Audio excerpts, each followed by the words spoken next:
And here we go. Welcome in to another edition of Bucky and BK. Today is Friday, July 24th, 2026. And the Buck and I are with you all for the next 2 hours. On today's show, we will recap everything from Texas Day at SEC Media Days in Tampa. Plenty of sound from Steve Sarkisian, Arch Manning, Colin Simmons, and Trevor Gooseby. We'll also chop it up with Evan Veith of Inside Texas, who was in Tampa yesterday for the event. And we'll put a bow on everything that went down in the Sunshine State this week, recapping what we learned from all 16 teams in the Southeastern Conference as we inch closer to the beginning of the 2026 college football season. We'll get to a little NFL as well, plus the BBK news and why today's not so bad. We are locked and we are loaded and we are ready to roll on a Friday program, and we appreciate y'all spending some of your Fridays with us. I keep saying Friday because we love Friday. Happy Friday, my man. How are you today? I'm doing fabulous. Yeah, I really am. Boy, it rained sometime during the course of the night and early morning today, and sorry about I wasn't on top of that. I was thinking maybe we'd get it Saturday or Sunday, but it snuck up on us a little bit because it was wet outside. And I know that my sprinkler system has been good because I'm the only fool out here with grass out here in this area. But the streets were wet this morning, and so I think we did get a little bit of residual rain from Big Bertha coming through. But there could be a little bit more coming up maybe this afternoon too. It's not going to be torrential downpour, just some rain. So if you did get rain and I didn't let you know you were going to get rain, I'm sorry about that. But let me know if you really did get rain, because I need to know if that was really rain or is my dog peeing out in the street now. Oh, that happens a lot, huh? Well, I mean, I know he could because he's a big dog and he can make a big puddle, but it just looks like it was wet out there, as a matter of fact. Big Bertha, are you saying that giant drum that the Texas band hawks around is causing some showers? That tropical storm coming from the God of the Gulf, hits Louisiana for a second time, starts to come inland down there in Houston. Houston got some rain, which they always do. Louisiana got some rain and some tropical storms, which they always get. But generally it comes down and stays around San Antonio, but it looks like it came inland maybe. And maybe we'll get a little bit more over the next couple hours, not days. No, I'm not. I'm going to say we are going to get rain today at some time. Okay, I don't want to hear maybe. I need a definitive yes or no. Get some rain. I can feel it. I can feel it in my bones. And by the way, to our friends at Sue Patrick, you see that tee? Oh, is that the schedule shirt? Yeah. How about the schedule shirt? Uh-oh. Buck's turning around for those of you watching the show right now. Look at that. That is clean. All the games, the dates. Oh, yeah. Beautiful. And it's washable. And Jay talked me into a medium. And now that I got this on, I may have needed a large. I'm telling you, this baby's semi-tight on me. I've been hitting the weights. My wife's out of town, so I'm up at 5:30 hitting weights and stuff, getting all pumped up, drinking all my protein shakes. Maybe it's been her food why I'm losing weight. I never even questioned the fact that maybe what she's cooking doesn't have enough protein in it, enough big man stuff. Now that I'm on my own and, headed to Hat Creek Burger and Amy's Ice Cream and the little taco stands, every taco stand I come by, I got to stop and get a taco. Maybe that's what I really need. Maybe all that good food, all that broccoli and all that crap and bad butt lettuce that's out there, maybe that's no good for me. Maybe I just need to eat. I need to be myself again, Butt lettuce. That is hilarious. That butt lettuce that is going around. And I had gone to Taco Bell too, just after the butt lettuce fiasco. So I don't know I don't see anything in the state of Texas telling me that butt lettuce is bad. I like that. Instead of calling it a diarrhea parasite, just call it butt lettuce. That's picking their butt and then picking, going to Mexico, picking stuff without washing their hands. That's gross. That's some gross stuff.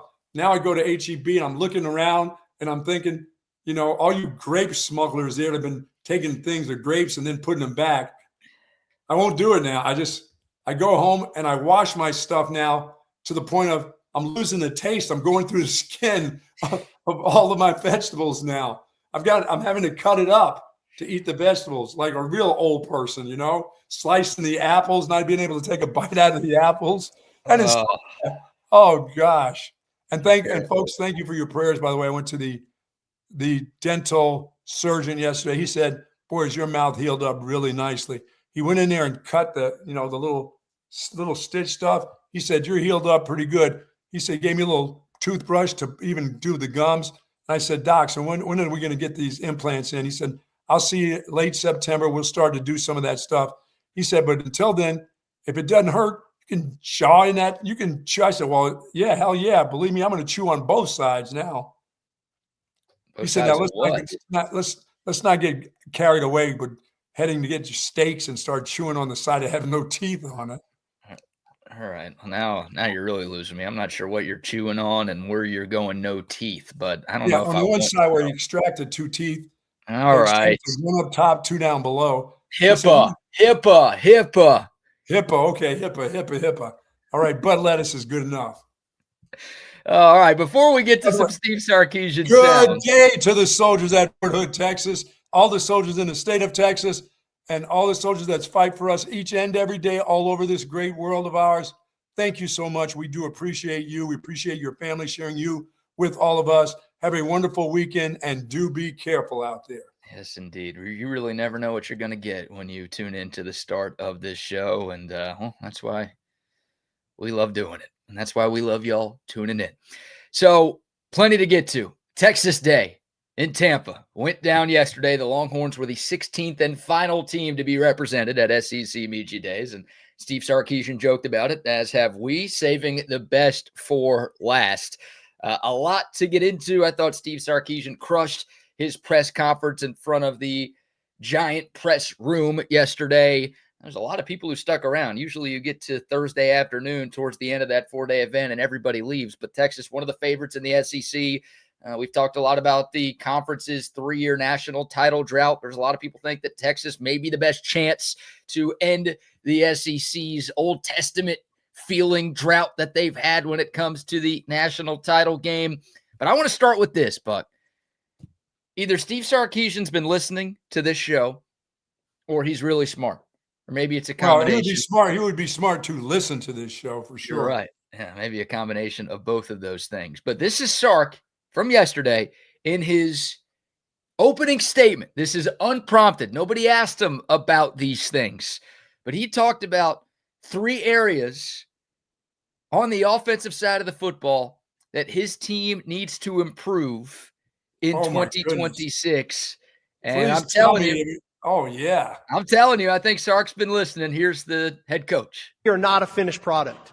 We've got plenty to improve upon from last year. All right? It goes without saying. We've got to become a better run football team.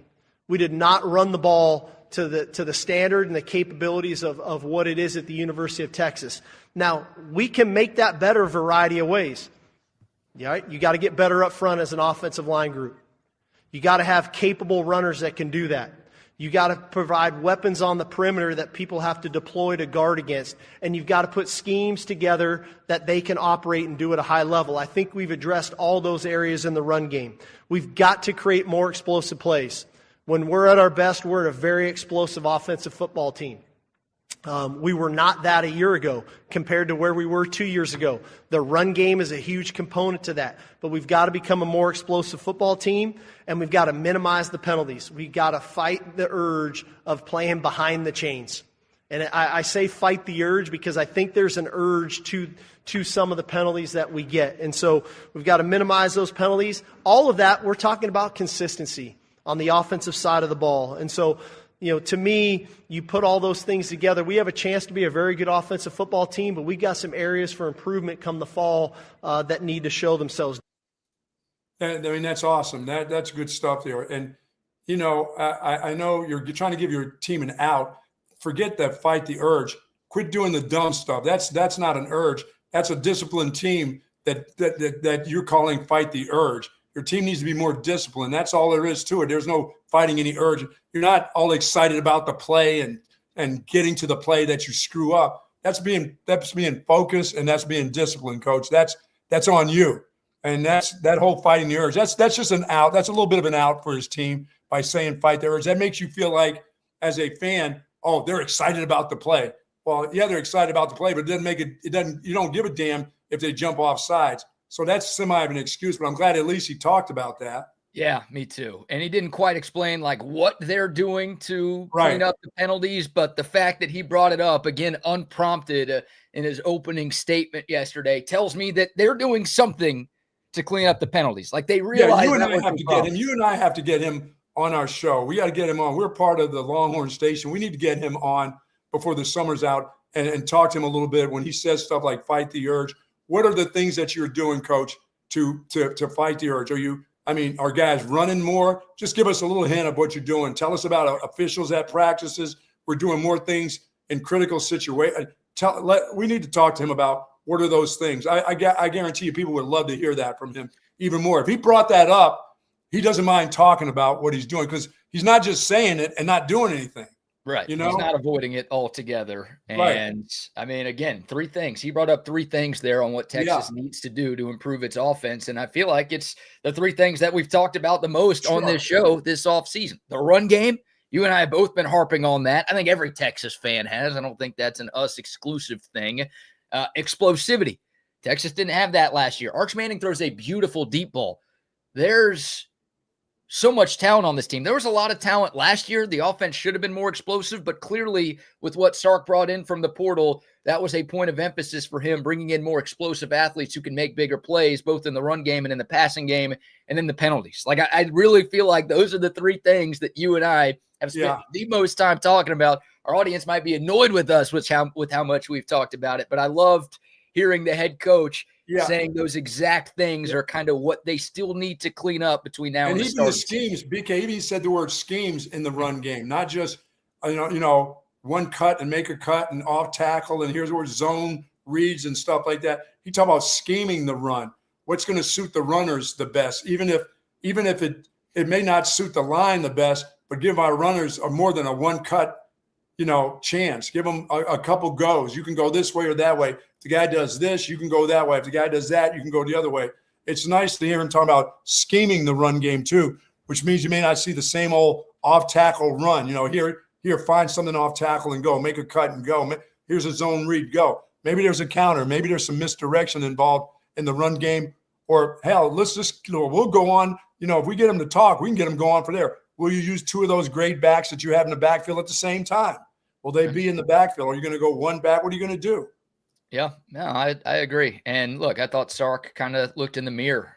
He talked again about culture and, feeling like he failed everybody by not starting his culture work earlier last off season, but also saying schemes, right? I mean, you can blame the players. Look, Texas didn't have a good enough offensive line. Now, all this falls on the head coach. We understand that. He's the guy who puts the roster together. He's the guy responsible for whether or not guys are getting developed at the clip they need to get developed at. But it wasn't just the offensive line wasn't good enough. It wasn't just you didn't have enough difference-making ability in the running back room. He's like, no, the scheme's got to be better. We've got to find ways to get our explosive athletes the ball in the best positions for them to be successful. Because he didn't spend his time banging on the offensive line talking about how bad they really were. We all know that. That's he doesn't have to say that. I think that's number 1 on everybody's list. We understood that part. We still understand that part. No matter who you bring in here to run, if your offensive line is poor, then your offense is going to be poor.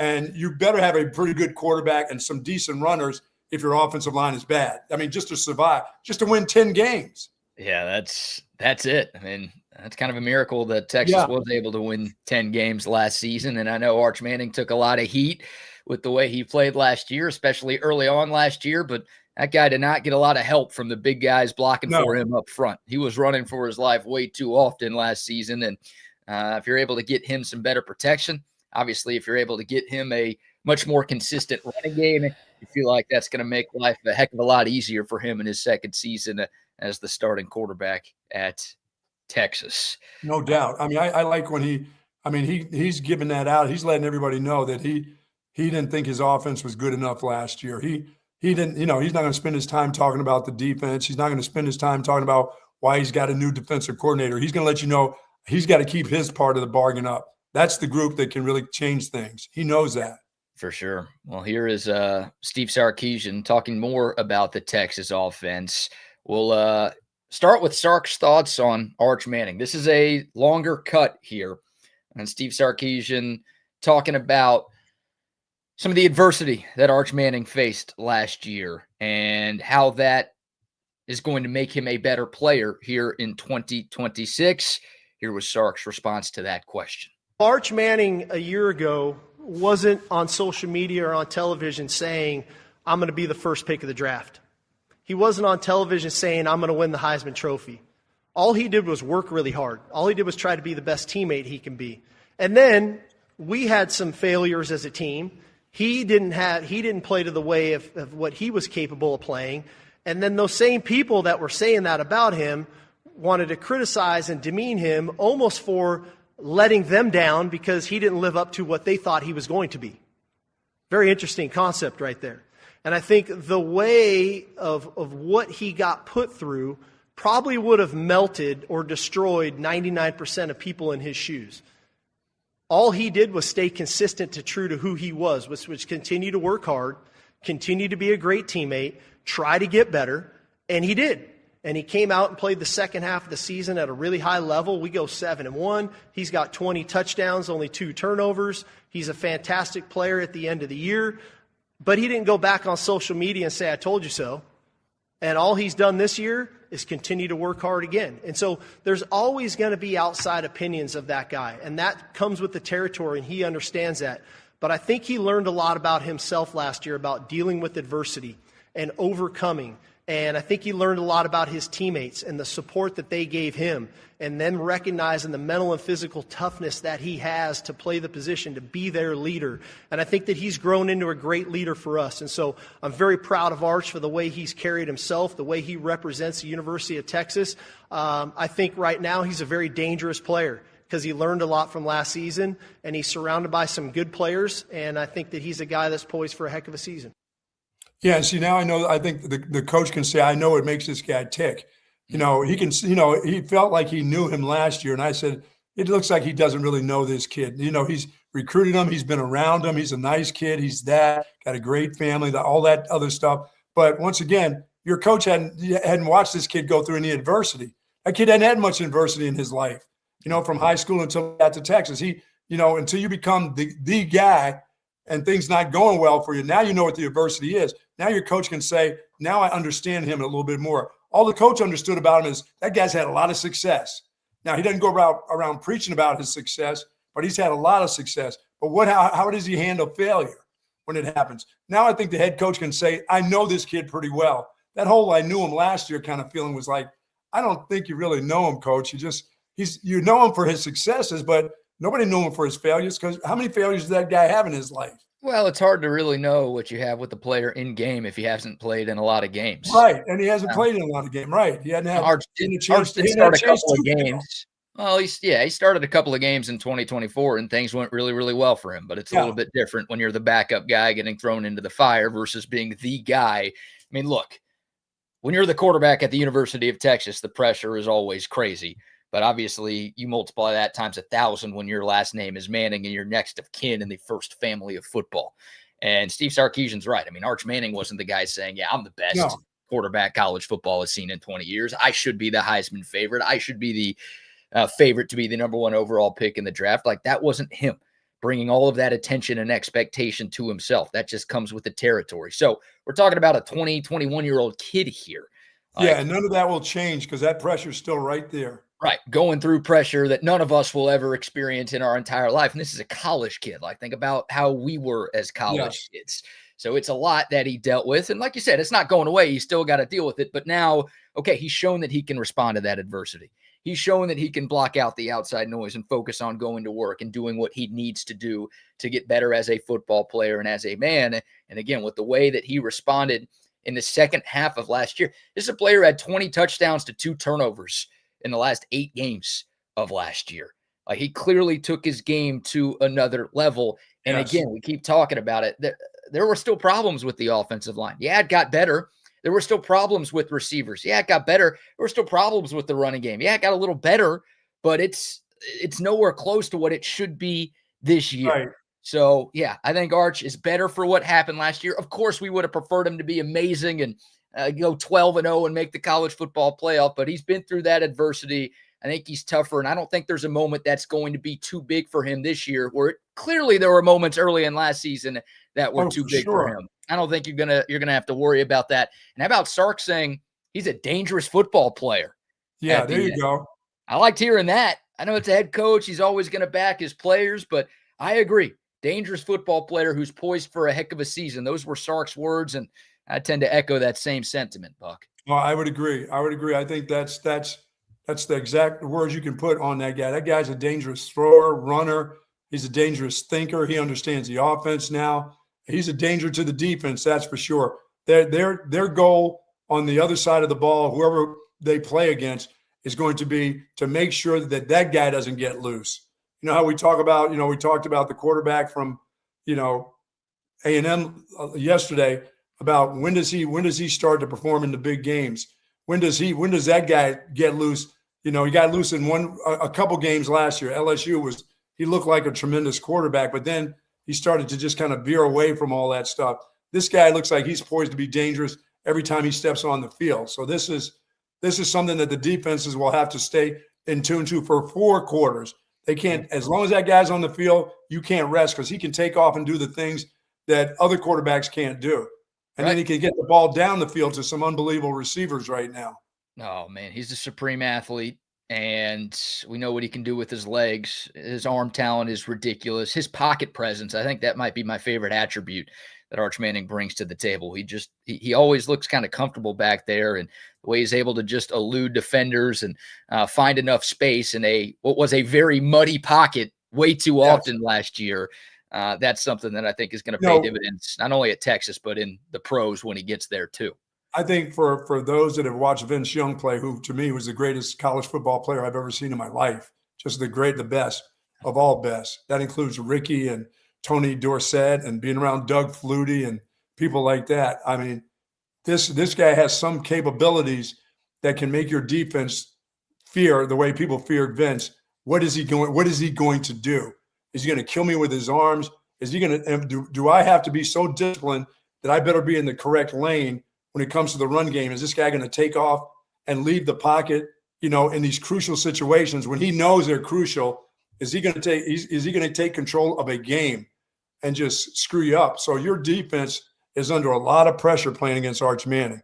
The way it was against Vince. I'm not saying he is Vince. I'm just saying there are some things about him now going into this year, with that year under his belt, with the success and the failures, that dude, he understands himself what can hurt you on the other side of the ball. He understands how 5 more minutes of offense because I decided to take off and get that 8 yards. And that 8 yards could turn into 60 yards. I mean, that's scary for the defense. There's some guys that will say, you know what, I can get this done, but there's some hesitancy about them doing it. This dude, in his mind, to me, the way he looks right now is like, oh no, if I decide to make this decision, the reason I decided to do it is I'm going to get it. It's going to get done. Yeah, can't be hesitant in this league. No. And you've got to be a quick processor and a quick decision maker. And again, towards the end of the year, you could tell Arch was that. So the hope is he just hits the ground running from week 1 this year instead of kind of in the second half of the season like in 2025. How was Sark? Did he talk a little bit about the offensive line and what he has to – I mean, there's just – as I said, we all know as fans and people that follow Longhorn football, we understand how bad the offensive line was last year. I mean, did he make any notes of – I know he likes to say – I mean, he'll say some individual, we got these guys back now and we got some new guys involved and stuff. Was he wasn't making any declarations, was he? No, not really. We'll get to some more Sark sound in a moment, including his thoughts on Will Muschamp and the Texas defense. Also, how the Longhorns can get off to a better start here in 2026.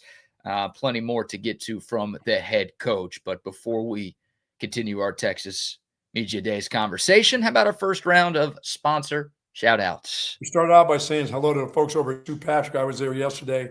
And, boy, they have a great selection of Longhorn apparel. They've got all kinds of polos, hats. They got the scheduled shirt.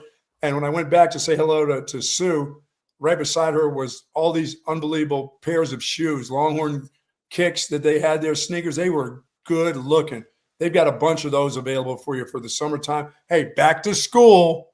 Some of you getting ready, back to school gear. You want to have it not only for the games, but some of you want to have that for back to school, whether it's on campus or at your high schools. Hey, kids, they got kids stuff too. You want to put on the burnt orange, you can get it over at Sue Patrick, folks. Tons of Texas themed items, gifts, books. As I said, a wide variety of men's, women's, and kids clothing. How about this? Online orders of $59 or more, free curbside pickup, plenty of parking space over there. Dude, I walked right out of my little space there, right around the corner. Didn't have to worry about the sun. Didn't get burnt up.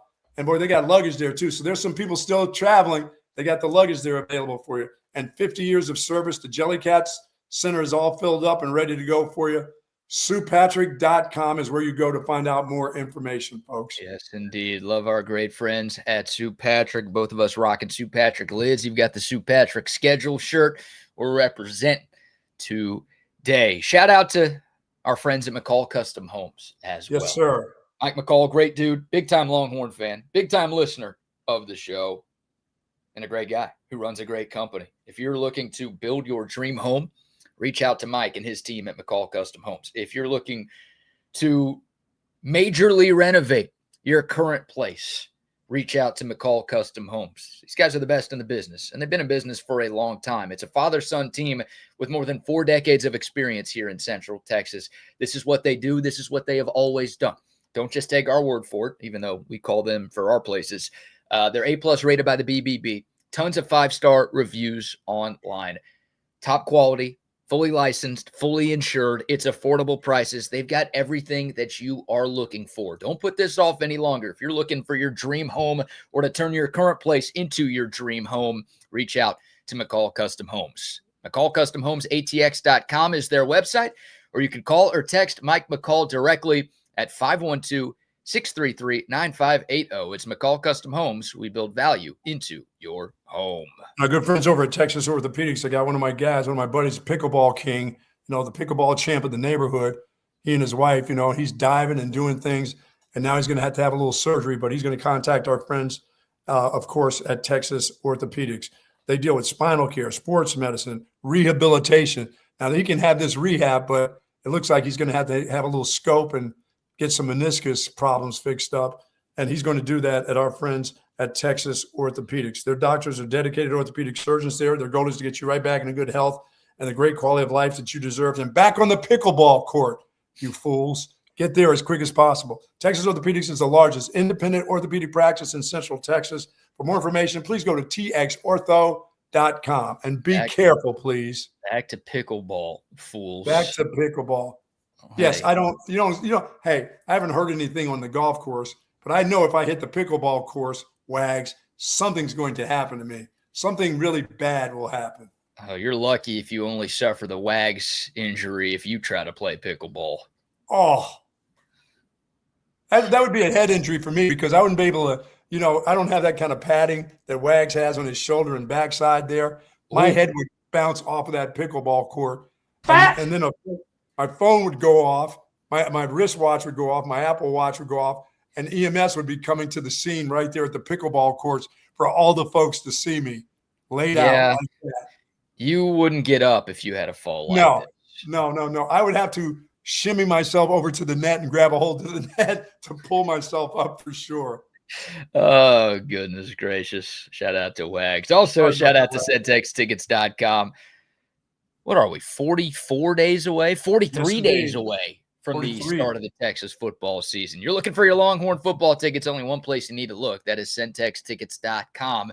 Getting close to ACL Music Festival, too, if you want to go there this year. centextickets.com. Any sporting event, any concert, any festival, any comedy show, any Broadway show. There's a lot happening in Central Texas all the time. If you want to be there, how about AC/DC at the Alamo Dome in San Antonio tonight?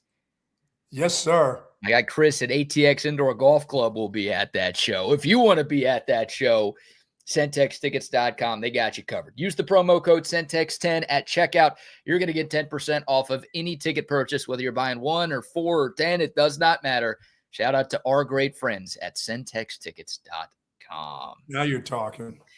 All right, more sound from Steve Sarkisian's appearance at SEC Media Days in Tampa yesterday. We were talking about the Longhorns' slow start.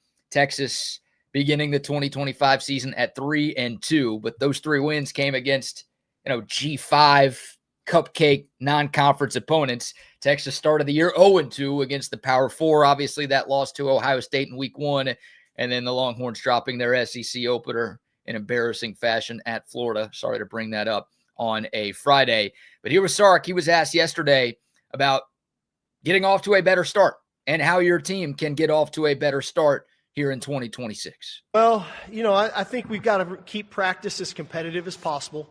Iron sharpens iron, and, Colin going against Trevor every day, that's a good thing, right? Arch working against Muschamp's defense, that's a good thing. Jelani McDonald guarding Emmett Mosley, that's a good thing. So the good on good stuff, we got to continue to elevate that.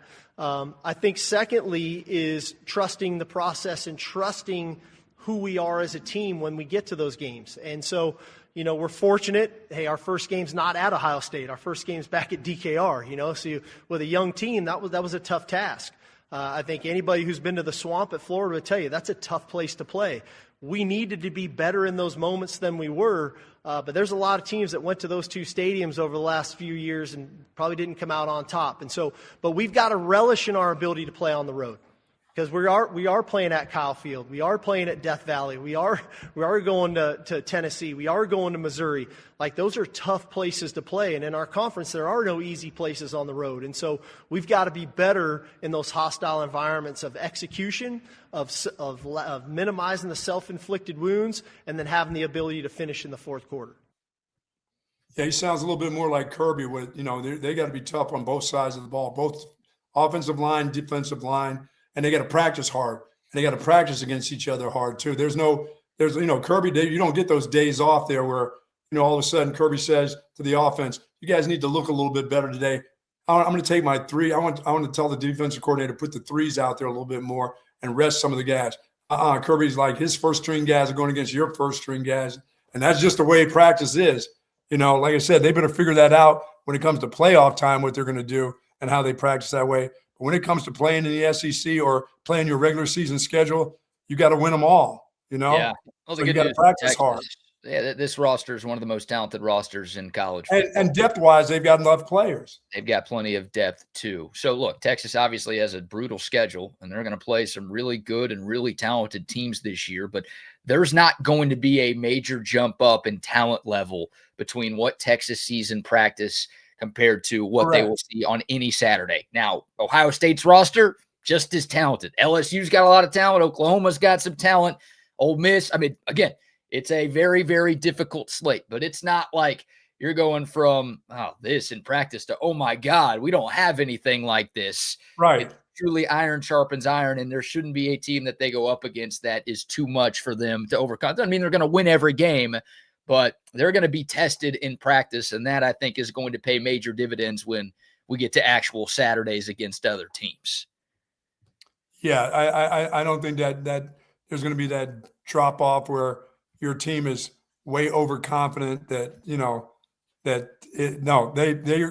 going to be hard every week. You're going to have to practice hard every day. It's a lot of weeks. We as fans think, well, the season's over pretty quick. We can't wait till football gets around. But you as a player, every time you take that field at Texas now, it's got to be balls to the wall. You got to go, because the places you're going to go and the teams that are going to come see you, they're going to be ready. They're going to be ready for you because you're Texas, and they're just going to be ready because it's the SEC. It's just going to be tough sledding. 100%. So you got to be ready to play. And Sark talked about the road problems for Texas. Look, you could chalk it up to early season struggles, but Texas played 5 true road games in 2025. They went 2-3, and their only 2 wins were against Kentucky and Mississippi State, and they didn't look good in either of those games. Yeah, you're right. They could have lost both of them. They both went to overtime. And the Longhorns. It'd be nice to go on the road and take a team like Kentucky and just beat their ass down, right, like they should be beat down. That was the worst offensive game of the year. And then the following week, they needed a 17-point fourth quarter comeback to beat Mississippi State, who was one of the worst teams in the SEC last season. So they've got to be better on the road. Now, the good news for Texas, they only leave the state one time before November. They've got the true road game in week 4 at Tennessee, but it's 3 home games to start, And then after Tennessee, you've got Oklahoma, neutral site, and then 3 consecutive home games in October. So you get a lot of time playing at home in more comfortable environments to mature, bond, figure out your issues, clean up some kinks that you have before you have to play a very road-heavy schedule in the final month of the year in November. And nothing like playing on the road, BK, and getting off to a fast start. You want to get a team reeling. You get on the road and play them at their home place and get off to a fast start, or you're up 14-17 to nothing. That's when you really start sticking your foot in their rear end. That's what this group needs. They need fast starts on the road. They need fast starts, period.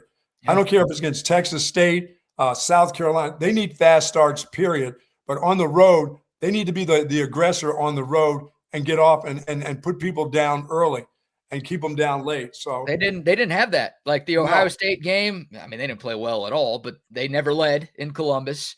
The Florida game, the first quarter of that Florida game was an unmitigated disaster. Kentucky and Mississippi State, they were playing from behind, and then Georgia. Like, we all know how that game went. Yes. So, yeah, it'd be nice to get off to faster starts. You kind of help take the crowd out of the game, and you build some momentum and feel like, oh, we can do this. Yeah, there's 100,000 people who want us to lose, but no, we got these guys. We're better than these guys.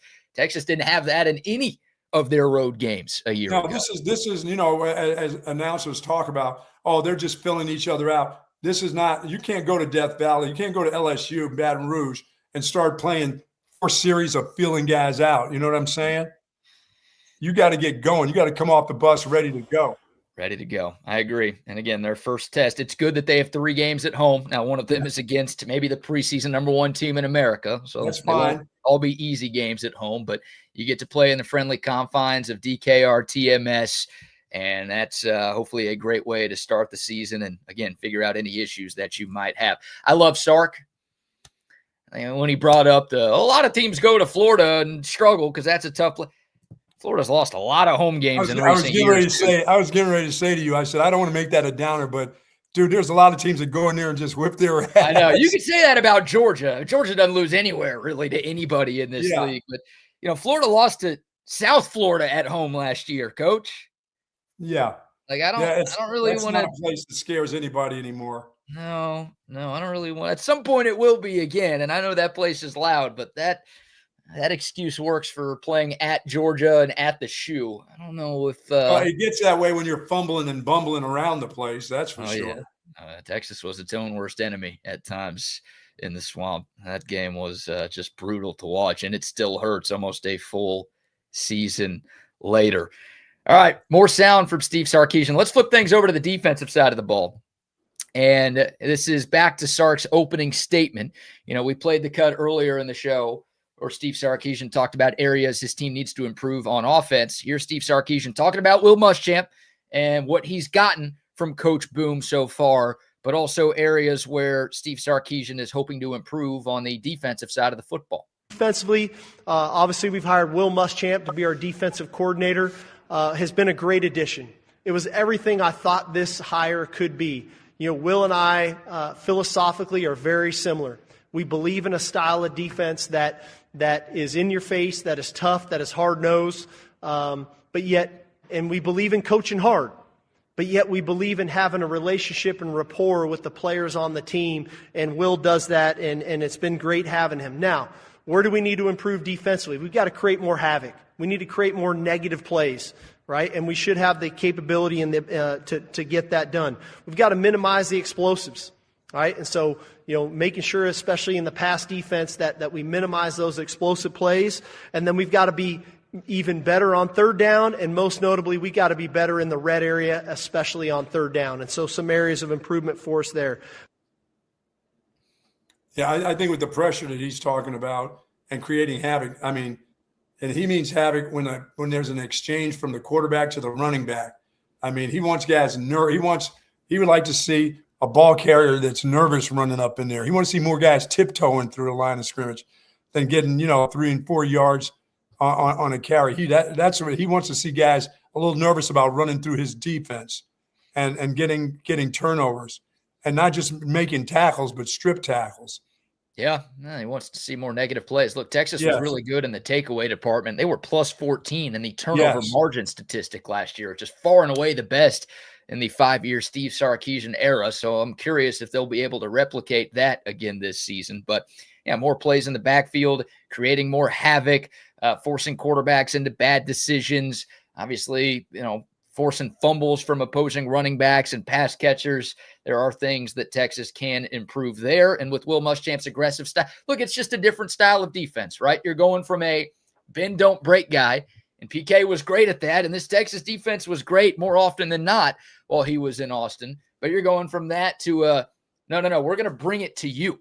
We're going to bring the chaos. We're going to bring the madness to you. We're going to be the aggressors. We're not going to react. We're going to be aggressive.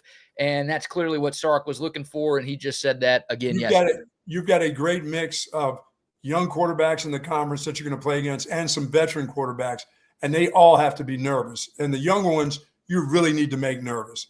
These first-time starters or what's happening. And the veterans ones like Interceptier and Mississippi's quarterback and Marcel Reed, who I don't know. I don't even want to call him a veteran quarterback. I mean, he's a guy that'll turn it over. You don't have to make him real nervous. He'll give you the ball. But you need to – there's some of these guys that have played some football you need to make nervous. But there's some younger ones that you're going to see for kind of the first time, and they're going to be the first – Tennessee, the first-time starters there. Those guys have to be horrified of your defense. That's the hope. And it's interesting because some of those stats that Sark brought up, I mean, Texas was 17th in the country in third down defense. Like, that's not that bad. Of course, you can get better, but, that's pretty good. And again, brought up the turnover margin stat. Texas was top 10 in the country. Yeah, and once again, they got rid of a guy who coached some pretty good defense. That's why there's a lot of pressure on this deal. And if it's not better or it's not close to the same, and it's worse in numbers wise, you're going to go, what in the hell did we just do? Yeah, but I do agree. I mean, too many explosive plays, especially through the air.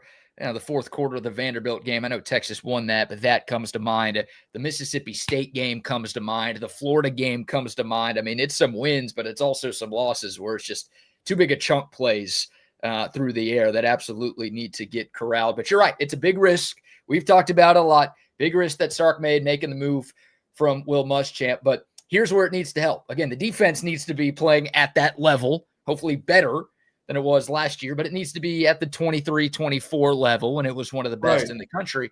But the offense has to take a step. Oh, the offense can put so much pressure on the other team's offense.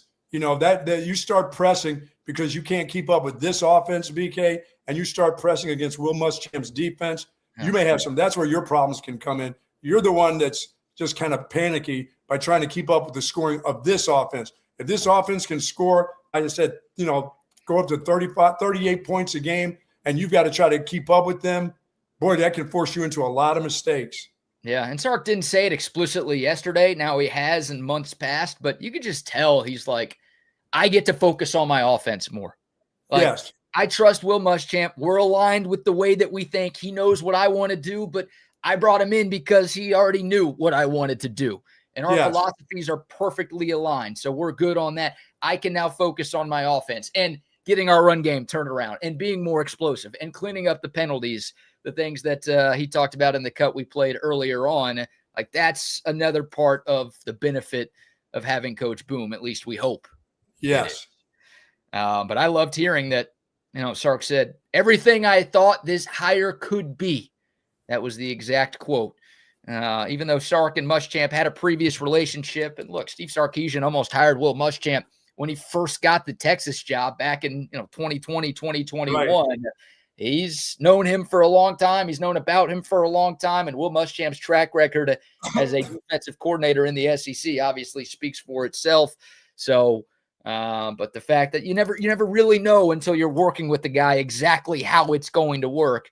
And according to Steve Sarkisian, it has worked perfectly. Yeah, I mean, your offense, his offense will fill the panic in the other team's offense against his defense. If they score more points, like you said, just do the thing. Now you're the not only the head coach, but you're the head coach of your offense, the run game, everything that involves your offense. And now you can be maybe even a little bit more involved in the special teams. You can start to feel that on the opposing team's side, or there when you're sitting there with your offense on the sideline and your defense is out there playing against the other offense, you as an offensive player can tell, boy, that offense is under duress. They're really pressing. We just scored again, and they're doing some things that we don't see them do. We haven't watched them do on film, and we're noticing some real difficulties. That makes your team feel good. That makes everybody feel good when the opposing offense is struggling because you put so many points on the board. So that's going to be the things that you talk about for Will Muschamp is that your expectations are high. I think will happen anyway, but I think the fact that now Sark's a little bit loosened up to do the things he wants to do offensively and get that group in gear is really going to help this team too and help his defense. No doubt. Big year for Steve Sarkisian. It would be even if he didn't make that change at defensive coordinator, but I think he poured a little gasoline on the fire that exists on the 40 acres. Well, and the offensive line coach understands the pressure that he has to get these guys to where that they're ready to go. You know, there was so much talk about how good he was for years, and then it started to wane, and then it just kind of dropped. And so I don't know if it waned. I mean, 2 years ago, Texas had a Joe Moore Award finalist offensive line. Now, you and I said it at the time. We thought they weren't a top 3 O-line in the country 2 years ago, but it went from like, oh, it's pretty good to this is a disaster. Like what? No one was calling for Kyle Flood's job after 2024. No. And now I think Kyle Flood should be buying Sark dinner every single night that he still has a job in 2026.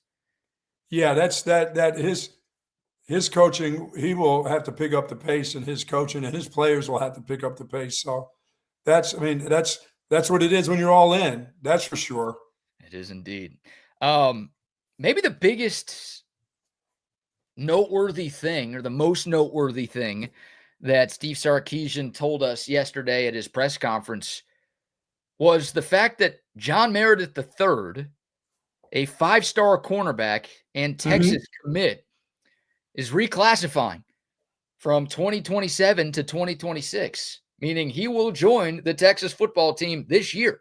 And when the Longhorns start camp 1 week from Tuesday on August 4th, John Meredith will be on campus and he will be on the team. And this is a guy who committed to Texas back in June, was originally in the class of 2027. Buck, he was the 3rd-ranked player overall in next year's recruiting cycle. And he was the number 1 corner in the class of 2027. And now he's joining Texas this year. So when you're reclassified like that, does that mean you're going to summer school to finish up what you need to do in high school, or you don't reclassify unless you're already done with high school stuff? I assume he's either done or going to be done by the time he gets to Texas in 2 weeks. Oh, so he's coming in when they all come in, when the rest of them come in for this season. Yeah.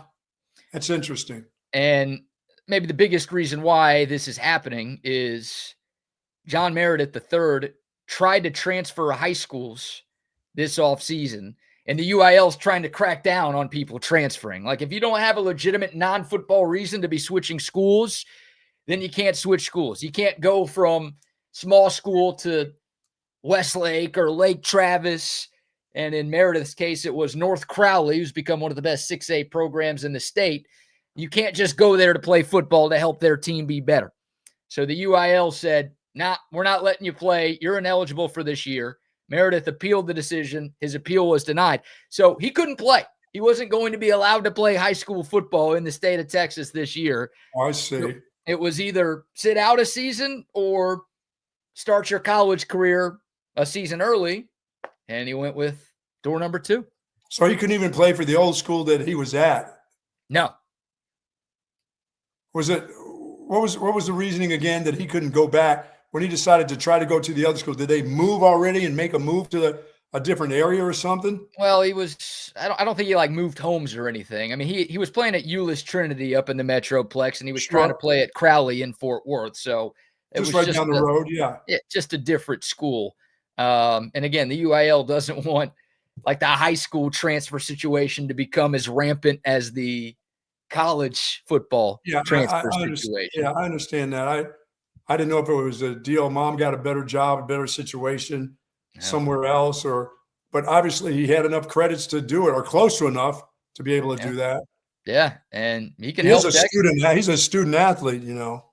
They're all student athletes, aren't they? In high school, I think they are student athletes. Once they get to college, they lose the moniker. Well, that's what you like for them to lose that moniker is once they get to college. Student athletes. Yeah. You like them to drop all that stuff.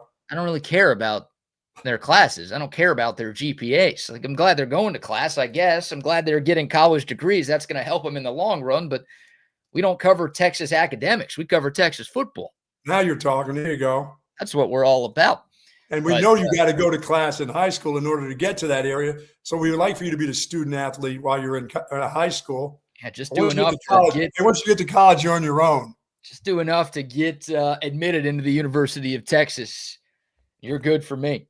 There you go. That was what I did. I did enough in high school to make sure I got into the University of Texas. And then once I got here, it's 6th Street. This place is awesome. This place is in Cain and Abel's. Oh my God. Now, does this help them in recruiting numbers and rankings or anything? Does this do anything for them? Or is this a kid that's supposed to go the following year anyway? That doesn't really help you. No, I mean, for the 2027 class, you lose. This was the top-ranked player committed for Texas in the 27 cycle, and now he's no longer a part of the 27 cycle. Oh, okay. So Texas's recruiting class ranking will drop. But John Meredith III, I mean, who cares? Like, you get a really talented player on campus, a 6'2.5" corner who, let's hear from Steve Sarkisian, because he was asked about John Meredith III and, hey, can this guy make an impact for you, even though he's supposed to only be a senior in high school? Do you think he can actually give you something already as a freshman in college football? Here was Steve Sarkisian talking about John Meredith III. Yeah, he's already turned 18 a couple weeks ago. He provides great length, great speed, tremendous man-to-man ability, very confident, very aggressive, all the attributes you want in a defensive back. It's not a secret, why he was a top 2 or 3 player in the country in the 2027 class.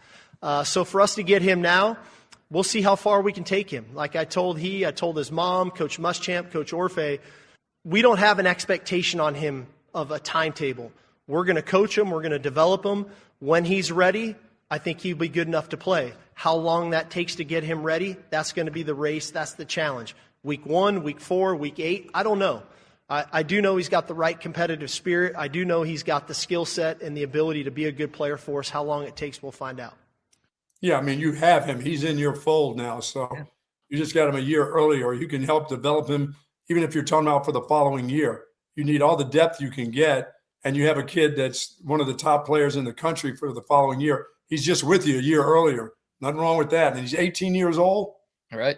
Yeah. And a couple of things, I talked about John Meredith's high school situation and why this is possible, but also the SEC going to 105 scholarships makes this easier for Texas. They don't have to kick somebody off their roster to make this possible.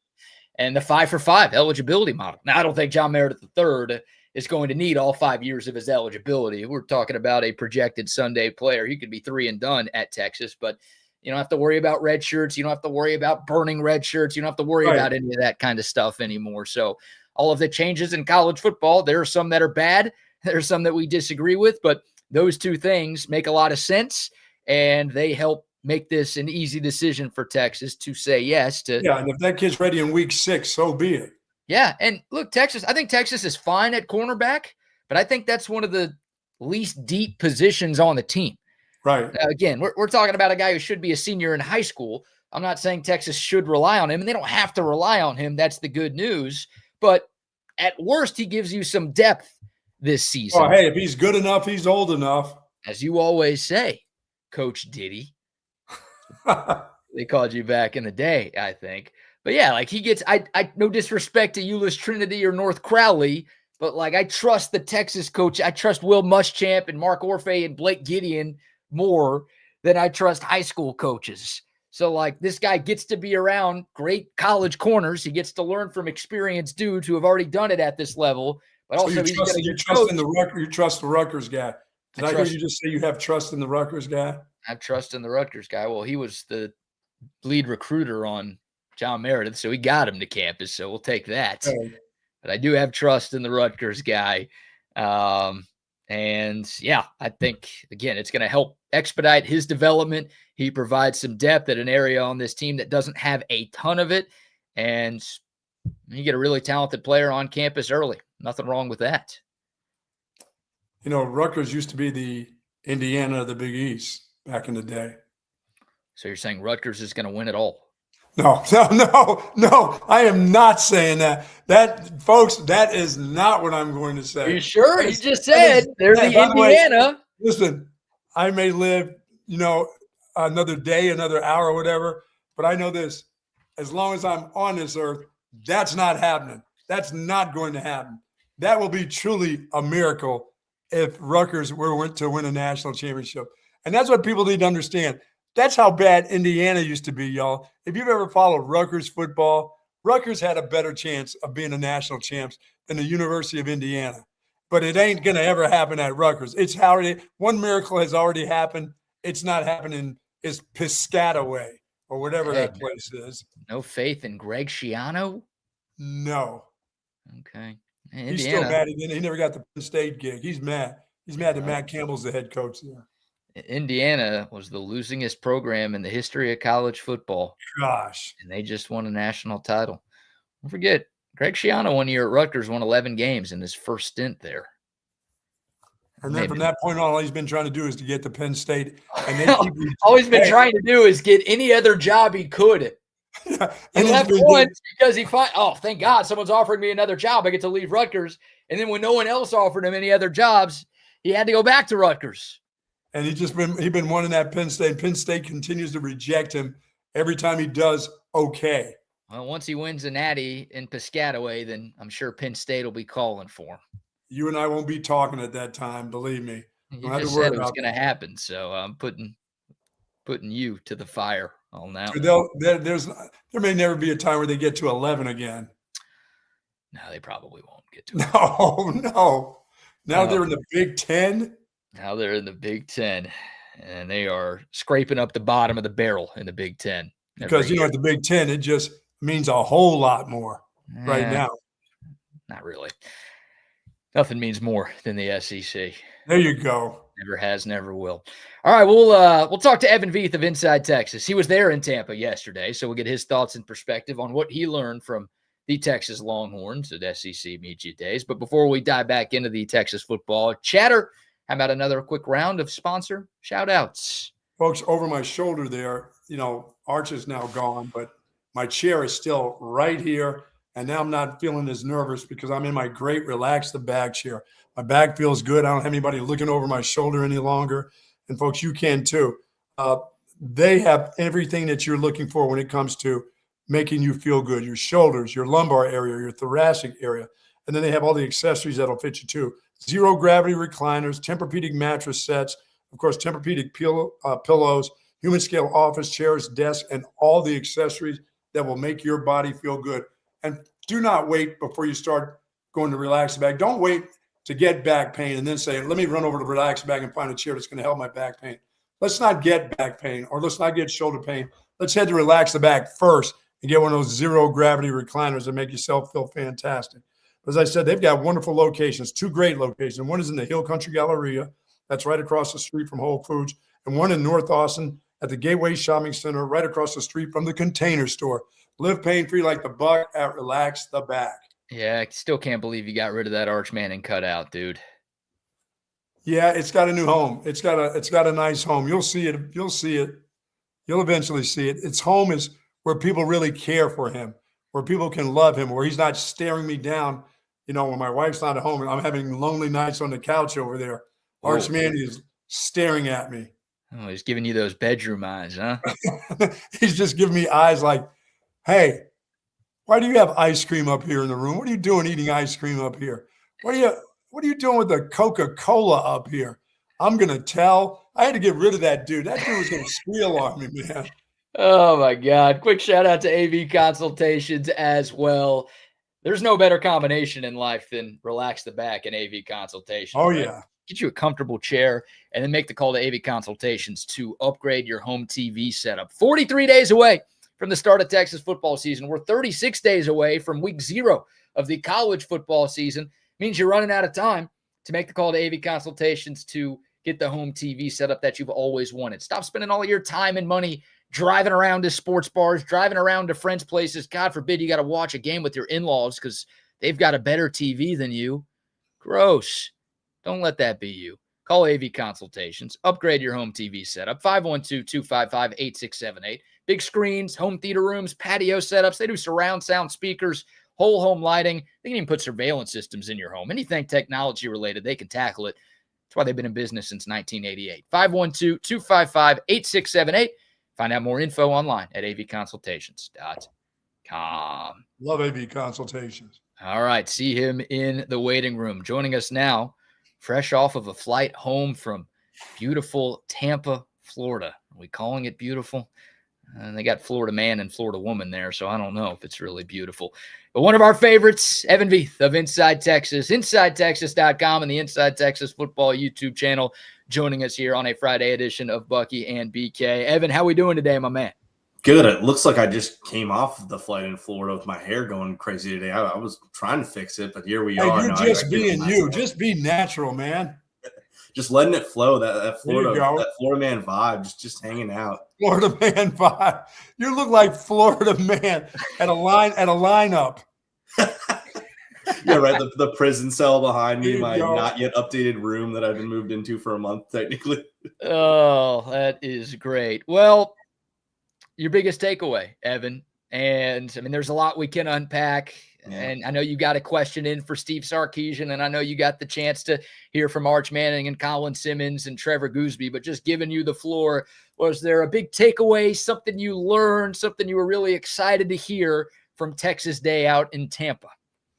I think most of the major takeaways all kind of blend into one major idea that comes into place from Arch, Gooseby, Simmons, but really Sark was the one who stood out to me in just the raw confidence of this program, this team, and specifically their head coach, because there were a lot of quotes that went around recently with Steve Sarkisian that came from media days where he just felt like he was speaking as the guy who thinks he's going to win a national championship. And, it's talking season, so of course that it only really matters until you get on the field what you're saying then. But, talking about the rivalry games, like his response to Parker Livingston being brought up, we're going to kick his A. That's what he said about the Oklahoma Red River rivalry game, which it feels like in the past, Sark is kind of beating around the bush with big games, rivalry games. It's important, but it's just another game. Felt like this year when talking about those two games in Ohio State, you mentioned A&M and how important that game is at the end of the year. And we have to beat Ohio State this year. That was kind of the way he was speaking about that game. It just feels like he's a lot more confident in the team he's brought out. And we kind of talked about this in the spring about how when he was going on his little media tyrant about different topics in college football, which, the whole Cole Hudson situation, we'll see how good he looks after this year. But either way, it just felt like he was talking from a position of a guy who felt like his team was going to back up what he was saying. And now more than ever, I think all that's culminated between the way he talks about Will Muschamp, the confidence he has in that hire, talking about how it was everything he's wanted it to be since then. And bringing Jabbar Jaluk, it was the same idea. And the players he's brought to SEC Media Days, I think he really felt maybe flex isn't the right word, but the aura that comes with bringing Arch Manning, Colin Simmons, and Trevor Gooseby to SEC Media Days. Could that be 3 top 10 picks? 2 of the biggest recruits in Texas football history, the biggest name in college football. Those are the guys he's bringing to SEC Media Days, and he recruited all those guys. They weren't transfers. These are big-time players at big-time positions. So it just felt like this whole culmination of everyone that came there had this certain swagger and certain excitedness, but also just raw confidence in what this team can be. And we expect that from Colin Simmons, of course, and we got that from Colin Simmons. But even with the reserve Gooseby and Arch Manning, they sound like guys who were ready to just kind of play some football and go win some big games that they didn't get a chance to do last year. He sounds, Evan, he sounds more like Kirby than Sark. And Kirby is a guy who needs to have something us against the world. But Sark is like, I got the world. I got them. They're behind me right now. Mm-hmm. And they're going to be on the football field. He sounds like the guy who has all the players, all the right things going in the right spots without needing any gimmicks to get his guys going. We just, like you just said, we have to be at Ohio State. There's no ifs, ands, or buts. That can't be we were missing this or missing that. That's a must win for him. In his mind, I think he's got to believe that's, even though he can still get to college playoffs, even losing to a team like Ohio State, but he doesn't want that word in his mind, the losing word to them, and trying to get through a gauntlet of SEC teams after that. He sounds like, no, we have to beat this group. Yeah, and Bucky, it's funny. He kind of reluctantly answered the question about the 9-3 playing the out of conference schedule. Like, should we have played Ohio State? Are you going to play Notre Dame? And of course, it kind of gets misquoted because people will cut him off right as he's about to kind of do that. But he said, like, if we played at St. John's College or whatever, or Joe's College, that they probably make the playoff last year. But he added to that, and this is not something he's always done. Like, we do have to win the games. Like, at the end of the day, like, if it's on our schedule, we have to go and win 10, 11 games to get there. And I think he's starting to realize that a little bit more. Like, we just can't. The schedule is our schedule. He clearly doesn't like the 9-game schedule, and he made it clear to the local media like that. That's what it is. They didn't get the 16-team playoff. It's a 9-game schedule in the SEC with Ohio State. You're starting on the back foot, but you got to go and win your football games. And I do think that with what you were alluding to, like, needing to inject confidence into the team, I think he had to do that last year for sure. And the way he was talking in SEC Media Days last year before the season, and also just talking about how, the culture worked and the way his team was structured, it was pretty clear that he had to do a lot of the heavy lifting when it came to pumping up his team and getting them ready for these moments. And look what's changed. He's now added Will Muschamp, who's just far more vocal than Pete Kwiatkowski. And Pete Kwiatkowski is a very good defensive coordinator, but Muschamp's that head coach of the defense. It's going to be loud. It's going to get his players riled up. And you also heard more, not just that he's actually instilled the culture earlier, but we have definitive examples of what that looked like. They talked about the scavenger hunt that they did at DKR just yesterday, or I guess it would have been Wednesday now, how you couldn't get it. Simmons and Manning and Gooseby were laughing it up, talking about this thing. Like, you could tell they were really competitive about this scavenger hunt on the field, sweating so much under the DKR heat, but they all really cared. And they all, they were leading their own groups, and Manning and Simmons were talking about no I won. It just feels like the leadership is much, much easier for Sark to find on this year's team. And that leadership in tow brings confidence, which brings results, which I think that's kind of that culmination he's looking for this year. Yeah, it was Jones Junior High, by the way. Jones Junior High. That was the team that Steve Sarkisian said, if we would have scheduled them instead of Ohio State last year, then we would have made the college football playoff. Spoiler alert, he's right. Evan Veith of Inside Texas joining us here on Bucky and BK. Well, Buck kind of brought up Georgia. That's the team everybody's chasing. But sort of the vibe I got not being in Tampa, Evan, was Texas and Georgia are in a class of their own. Like, it feels like just about everybody thinks that those two teams are the clear top dogs in this league, no pun intended. And there's a very good chance they meet in Atlanta in December. Like, one of those two teams is going to win the SEC title, and maybe one of those two teams gives the league its best chance of its first national champion in 4 years. Was that kind of the vibe that you got? Does it sort of feel like those are your clear top two and everyone else is kind of chasing right now? Yeah, I do think so. And most people, despite how some kind of trolls will tell you, like, I do think most people felt Georgia was the team to pick for the SEC championship. But this has become a common sentiment now. It's not really a hot take anymore.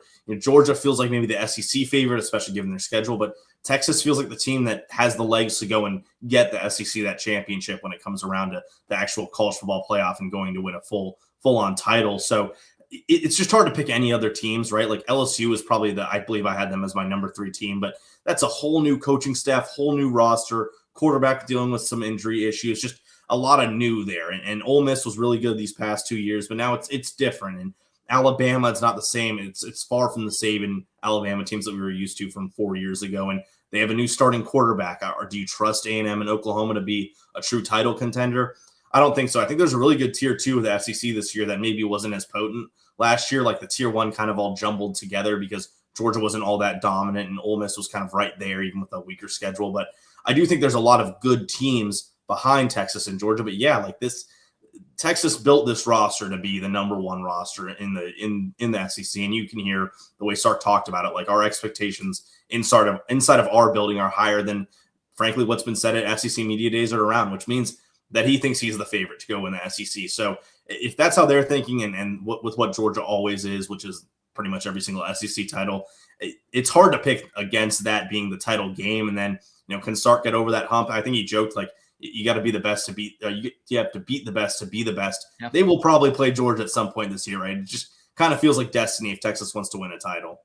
Evan, did you get the feel from the coaches, the SEC coaches, that this whole 9-game SEC schedule was, that was, we want to be the toughest and the baddest there is in college football, but damn, I wish we weren't playing 9 teams in our conference. You get that feel that they weren't as bold as they were. Once the commissioner threw that out, we're going to play 9-team schedule. And everybody's kind of jumped on board of, hey, this is who we are. This is the SEC. Did you feel like them backing up a little bit like, damn, I wish this wasn't happening? These coaches love to say, we're so happy with how Greg Sankey has worked and operated as the commissioner of the SEC. But this one move really is kind of screwing us over, because it is like he got outplayed by the Big Ten and kind of got told like, hey, you guys want to be the big bad conference, as you were kind of alluding to, go play 9 games. But a 9-game SEC is different. And even if you want to say the middle ground of these two conferences has become much more aligned in that, your Iowa is maybe better than a Tennessee, or at least can compare year over year. It's still pretty clear that the very bottom of the Big Ten is worse than the very bottom of the SEC. And if you even want to go into the pageantry of things, like, you just much rather go play at UCLA than you would at Auburn. Like, that's just a harder environment to play, even when Auburn's having an off year. And when Auburn was really bad last year, they lost a lot of really, really close games, like within 3 points.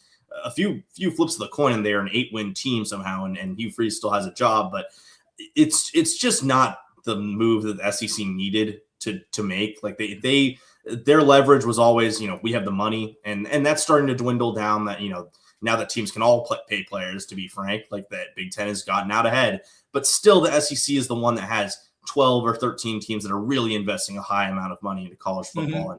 And with 8 games, those teams can kind of get a free win here, still play that out of conference. That I think really the out of conference scheduling is what the SEC has over the Big Ten in terms of, clout or whatever you want to say. They're playing more of these important games than the Big Ten is. So they can hold that while still playing 8 games, play 9 important Power 4 games and be just fine. But with 10, the margins are just so small. And, is the SEC going to get 4 teams into the playoff this year? Probably, but like, is there a world where they don't, where one of these Big 12 or ACC secondary teams ends up being good enough to go and steal a bid? Maybe a BYU or let's say Virginia Tech has a really good year. Right. That they might steal a spot from a 9-3 Alabama. So you can tell these coaches, they like Sankey, they like what he's done. They're like, man, why am I playing 9 SEC teams in a year where there's a 12-team playoff? Yeah, I'm agree with you on that. Evan Veith of Inside Texas joining us here on Bucky and BK.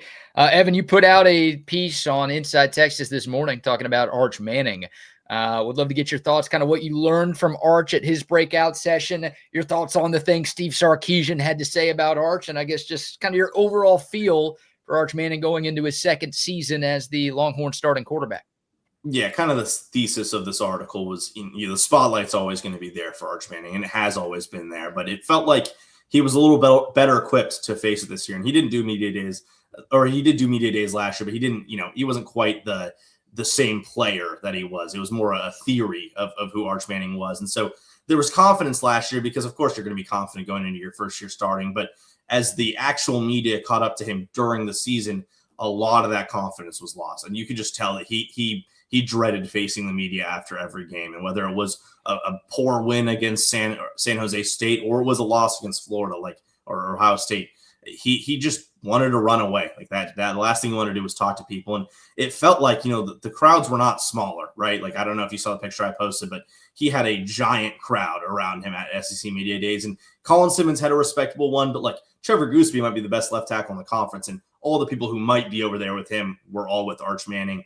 It felt like he was much better at just not only doing the coach speak thing that he always does. There are some times where he just will kind of answer a question with nothing and say, looking out for my teammates. So glad these guys are my teammates. But really interacting and being vulnerable with the media and saying like, hey, like last year really wasn't good. I wasn't having fun until we started winning, which, I think was probably the Oklahoma game was when he started having fun.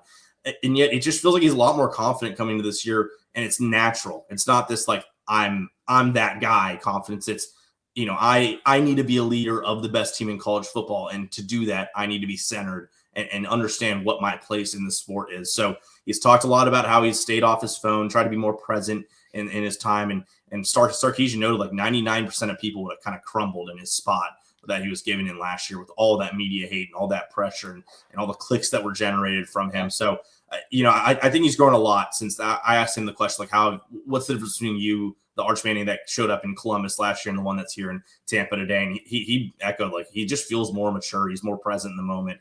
Like, going through all those kind of rough times for him really helped him grow. And I think you're just going to get a better mental from the quarterback. And even if he does still make some of the same on-field mistakes, I don't think a lot of the true problems for him last year were, he wasn't as accurate or he wasn't hitting the deep ball as well. A lot of it was he was getting rattled in these big away games, and that was affecting the way he played.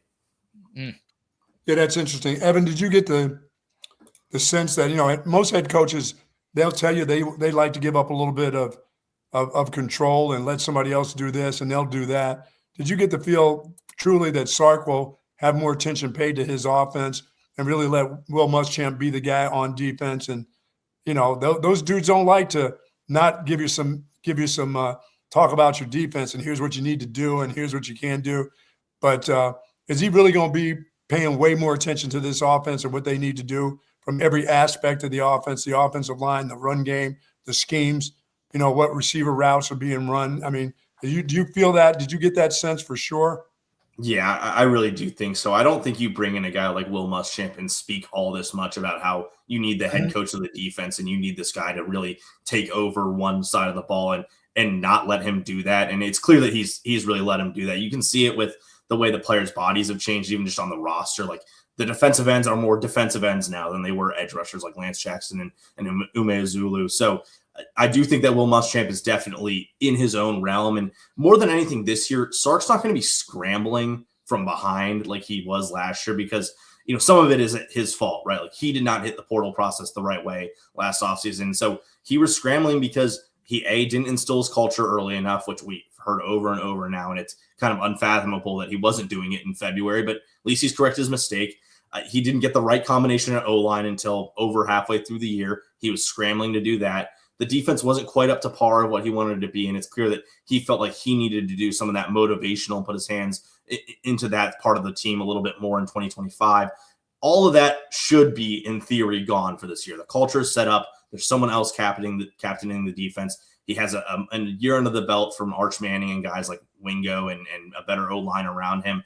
It should be a much more concentrated effort of a strong offense and one where it's going to be creative early on. And I don't think there was a lot of creativity in week 2 against Ohio State. And I think part of that was he knew he couldn't deep down. If you remember, like, the week 2 O-line wasn't all that bad because I think they were doing a lot of, like, we know left guard is going to be an issue, so let's try to avoid these long drop backs and these big plays. Let's keep the ball on the ground a lot, maybe try to find a shot here or there for Manning, but let's play conservative.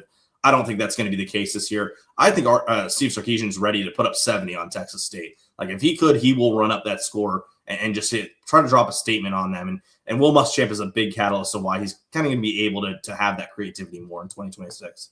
Wow. Yeah, do you get a feel that he thought that his run game last year and his running backs were going to be able, even if the offensive line was just a tad softer and had some holes in it, that they were going to they had a better runner, who had a great year the year before, and they found out that the prince turned back into a frog? Or, he was a good player, but he wasn't a great player. Do you feel like he feels that now I've got 2 guys? I went out and bought 2 guys to bring here that are that kind of talented guys that even if this offensive line isn't great, that things are going to happen offensively in the run game. Well, Bucky, when he was on that main stage and he was kind of talking about the weaknesses of last year's team, the way he was rattling off like 8 bullet points, you'd think they went 6-6 or 7-5. Right. And kind of a testament, like, wow, they did go 10-3. They did have 3 top 10 wins, even with all these problems. But yeah, guard play was bad, both in the run game and the pass game. Running backs weren't dynamic, drops, and not a lot of help over top from the wide receivers. Defense wasn't aggressive enough. Quarterback struggles, penalties. He went down the line. There really was like 8 different things he said. And it feels like every single time he said one of those things, I think in my head, did he address this? Like, was this changed? And there's only so much you can address with penalties and the mental aspect. He did add that he's trying something different with how he does kind of discipline and punishment when it comes to penalties and infractions in practice. But at the very least, we can say that he went and got 2 new offensive linemen and got 2 new running backs. And he did say, like, this quote got around, like, he had to cut some players for cap space, and that included Wisner and Baxter. But if you're telling me Smothers and Brown are making less than $1 million more than that duo for how much better they will be it's a great job in roster building from Steve Sarkisian. So you could tell that he knew the struggle was there in 2025, and he is now able to be more candid about it the farther away he's gotten. But now looking towards 2026, like at the very least, these running backs will be able to extend what is given to them, even if what's given to them is not quite up to par that you'd hope from an O-line. Definitely. Evan Veith of Inside Texas and InsideTexas.com joining us here on Bucky and BK. A couple more for you here, Evan. Bucky and I were talking about John Meredith III earlier. I think that might have been the most noteworthy thing that Steve Sarkisian said yesterday, right? Bringing it up unprompted that John Meredith is reclassified from 2027 to 2026, and he will join the Longhorns roster this fall. Your thoughts on what that means for Texas? And maybe impossible to predict, but is there any chance that this is a player who can make an impact for Will Muschamp's defense this fall? I don't know if it matters all that much for this year outside of kind of a, Tyler Atkinson last year, John Meredith this year. And that's just like a cool needle drop he's gotten to put onto the Texas Longhorn and SEC media days. But Meredith probably won't break in that much this year just because, he is 18. Like, it's not like his body will be behind. He was a 5-star number 1 or number 2 cornerback in the class above. So this is a truly, truly talented player, but they don't exactly need him to contribute all that much. It would be pretty bad if it got to the point where John Meredith was taking like CB3 snaps. It just means that everyone's injured, like that. You have to get through Roberson and Littleton on the outside and Masco and through the Samari Matthews is probably a little more advanced at this point because he's been doing the fall camp. I think more than anything, what's really good from this is that it's utilizing what 5 for 5 is nice with eligibility. Like Meredith gets to come in no matter what. He wasn't going to stay 5 years at Texas, but now he has a little bit more leeway to like take this year as a true red shirt, even if he does play on special teams or does get a few snaps early. And it doesn't really matter for his eligibility. And secondly, like now it feels like he's kind of in a fast lane. Like what if he's the starter next year, week 1? It seems like he's that good of a player. And now he, instead of kind of trying to figure out where he's going to play high school football next year, whether it would have been at IMG Academy or gone back to his old high school, he just gets to learn under Mark Orphe and the rest of that Texas defense. And there was always rumblings of like, is he going to be good enough to start as a true freshman? Now I'm looking at it like, okay, Littleton, Phillips, Masco will probably be off to the NFL.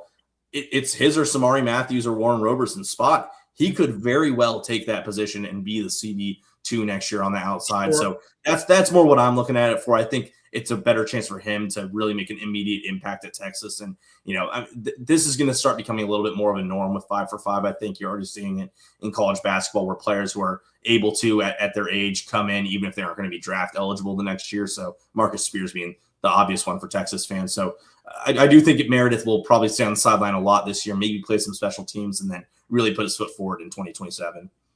Yeah, that's awesome. Evan, I don't think you spent the whole week in Tampa, right? You were only there for just the day. Any highlights? Did you get to go see the city at all? Is that like we had Chip Brown earlier this week telling us that Tampa's underrated and this is some great place to go, giving us FOMO. Did we miss anything from Tampa? I had a really good wing and beer dinner on Wednesday night when I came in. Some really, really good buffalo garlic parm wings at this random bar that was right by the hotel I was staying at. But mostly, like, we were just kind of in that convention center, which is right on the water. It was pretty, but outside of that, they had a snack like section of the day at like 3 where you got to kind of it was after lunch and right as things were ending and you were kind of getting into the late stages of it. And they had a Dr. Pepper soaked hot dog that was, I wouldn't say it was good or better than a regular hot dog, but it was different, which I appreciated because, they're doing all the Dr. Pepper sponsorships with the SEC. So they had that and then like beer, cheese, and pretzels. So I was like, you know what? They're treating us pretty well here. That's a pretty good win. That's a pretty good win. Lizzie, did it taste like Dr. Pepper? It had that exact same sweetness that the cherry and the Dr. Pepper had. So I don't know if I would want to replicate it or even ever have it again. But I did a Cheez-Its bowl last year and I couldn't eat Cheez-Its ever again. Like that I think the Cheez-Its I got given on the plane last night were the first Cheez-Its I've had since that December. So I will say this was not the taste bud ruining kind of hot dog that it could have been. Okay. What do they just boil it in DP instead of water? I think so. I think or at least they hold it in the Dr. Pepper and does the carbonation change anything about the dog? I don't know. It did say soaked though. That was the terminology. Okay. Buck, would you try that? No. I'd probably have 10 of them. I'm not a hot dog eater. And if I go to the ballpark, I don't want my hot dog dipped in anything but hot water. That's it. What are you dipping? What are you, Joey Chestnut? You're dipping it in the water? Yeah, well, I get boiled hot dogs or whatever. I don't condiment. like fancied up hot dogs. I don't need anybody poking anything into my hot dog, or I don't even want any butt lettuce on it or anything else. You don't like a Seattle dog, like sprucing it up a little bit? No mustard for the buck, just water. That's the only condiment for him. Warm water on the hot dog and bun. Nasty. Well, Evan, before we let you go, always like to give you the chance to promote Inside Texas. I know you guys had tremendous coverage at SEC Media Days, but what's going on over at IT these days? Yeah, InsideTexas.com is where you can find our stuff. There's going to be a lot this weekend just from, Media Days gives you so many quotes and so many interesting tidbits. So we're going to be pumping out content. Inside Texas YouTube channel. You can find me and the rest of our guys on there. And then at Evan Veith on Twitter is where you can find my Twitter. So thanks for having me on, guys. Yeah, thanks as always, man. Talk to you, buddy. Talk soon. Yeah, appreciate it. All right, there he goes. Evan Veith, Inside Texas. You just heard the man, InsideTexas.com, the Inside Texas Football YouTube channel, giving us some boots on the ground perspective from Texas Day out in Tampa. Not only did we talk football, but we talked about Dr. Pepper glizzies. I didn't have that on my bingo card today, Buck. Dr. Pepper doesn't boil. It's a science. Science with Dr. Pepper, huh? You believe in science? I don't believe in science when it comes to a freaking hot dog. I believe in God. I don't believe in science. Yeah. Just give me a good old God-made hot dog. Yeah, I've seen, Dr. Pepper's a big SEC sponsor, and I think they have partnered with, was it Johnsonville? Don't they make sausage? Yeah, Johnsonville sausage, yes. Like at HEB, I've seen Dr. Pepper sausage. So I guess this is right along those lines. You can get a link. I don't know if it's soaked in DP or seasoned. I've never tried it before, but I guess they are diving into the wiener DP bit. Well, you are. You don't mind the wiener. You try everything at least once or 5 times. I mean, it doesn't. You'll give everything a shot. I don't mind the wiener. Yeah, you don't mind. You don't mind the lettuce at Taco Bell, the butt lettuce. I don't need the. I don't need protein. Hey, let me tell you something. Believe me, in this state, you'll take that chance if somebody offers you some Taco Bell. If they said, "Hey, listen, I'm going to buy your lunch at Taco Bell," you're going to take that chance. I went to Taco Bell 2 days ago. Now, I didn't get any lettuce. I was shying away. Were you really? Yep. Even though it's supposedly that's behind us and all that butt lettuce is no longer. Oh, yeah, it's behind us. You said it right. It's behind us. Yeah, I ain't taking any chances on that. No, I have not had lettuce since that whole thing came out. I'm not taking any chances. If it ain't coming from the lettuce rancher, I'm not having it. And there was sometimes you get a stray piece of lettuce or tomato that ends up on the wrapper that they use. A tiny little shard of lettuce just on the wrapper. Again, nothing in the item.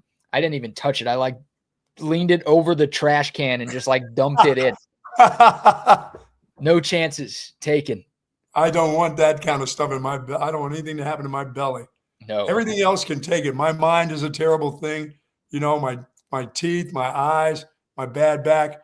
But in my belly, I can't take an upset belly. That's the worst for me. Yeah. Don't need any diarrhea parasites. Oh, no. That seemingly won't go away for me. That'll stay with me for 6 months if that happens. Nasty. All right, we'll take your thoughts on whatever we're talking about here.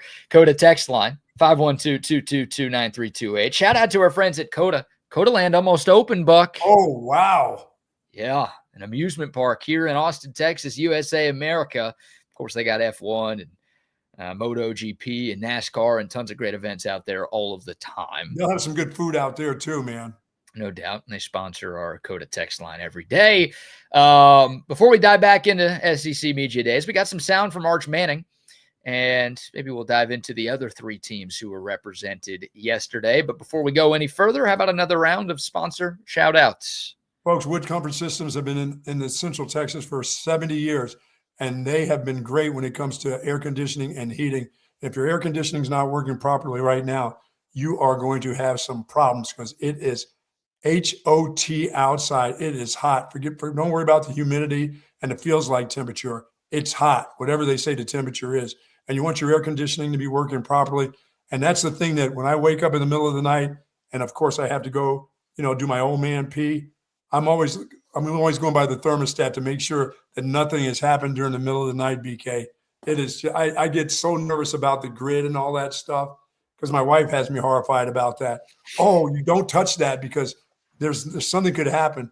But boy, Woods Comfort Systems, since I've had this system for 5 years, going on 6 years now, I couldn't be happier with the thing that they do for me. They'll come out twice a year. They make sure it's working properly. They've let me do the filters now. They've even let the Buck touch the filters because they have arrows. They have arrows pointing in the right directions and the whole works for doing filters. But they do air conditioning, folks. They do heating when that time comes. And now they're doing plumbing. If you have any problems with your plumbing system, whether it's indoors or outdoors, do count on the folks from Woods Comfort Systems. Nobody does it better.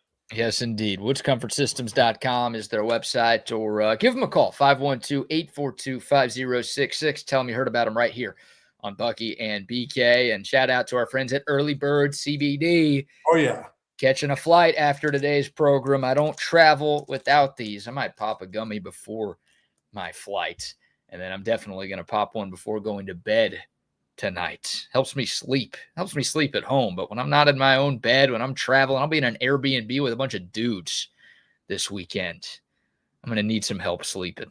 Oh, it's you and the boys, huh? It's a bachelor party. Yes, sounds like golf with the boys. A little golf trip with the boys. They'll be playing poker. They'll be up all night, gummied up, having a blast. Poker, hardly know her. Yeah. Gummied up. I'll bring enough for the friends to try as well. But love the Early Bird CBD products. Look, they take the edge off for me, and I use them to help me sleep. And I love these things. I really do. The Buck talks about his Early Bird experience to help him with pain alleviation. Speaking of golf, before and after rounds of golf. If you haven't tried their gummies or their drops, head over to earlybirdcbd.com. They're going to hook you up with 20% off your first order. All you have to do is enter the promo code Bucky when you check out. You will get 20% off. Again, it's a local company. Products designed with CBD, but also a microdose of THC. So if you're getting drug tested at work, this stuff is not for you. But again, if you're looking to take the edge off, if you're looking to relax, a little mild euphoric feeling, that's how they describe themselves. I concur. Earlybirdcbd.com. And of course, our good friends over at Hat Creek Burger Company. As soon as I saw my dentist yesterday, he said, "You're good to go." He goes, I said, "Can I eat whatever I want?" He goes, "Okay, do me a favor. Don't get a bunch of Lay's potato chips and start jamming them in that left side. How about that?" I'm like, "Okay, cool. Can I get a burger?" He said, "Hell yeah, you can get a burger." And you know what he said to me? And I know it's going to be a Hat Creek burger because I hear you talking about Hat Creek burger. And I did. I did a little hat. Sorry about that. I didn't go big yesterday. I thought I could, but I went small because I've had so many protein shakes it'll make your head spin. But I did have a large milkshake, BK, and I've had the banana pudding milkshake. Man, is that good. Oh. That stuff is absolutely fantastic. I am now hooked on banana pudding milkshakes now, and they've got that at Hat Creek Burger. Good fun, good folks, good food there. Over 30 locations in the state of Texas. You'll find one near you for sure.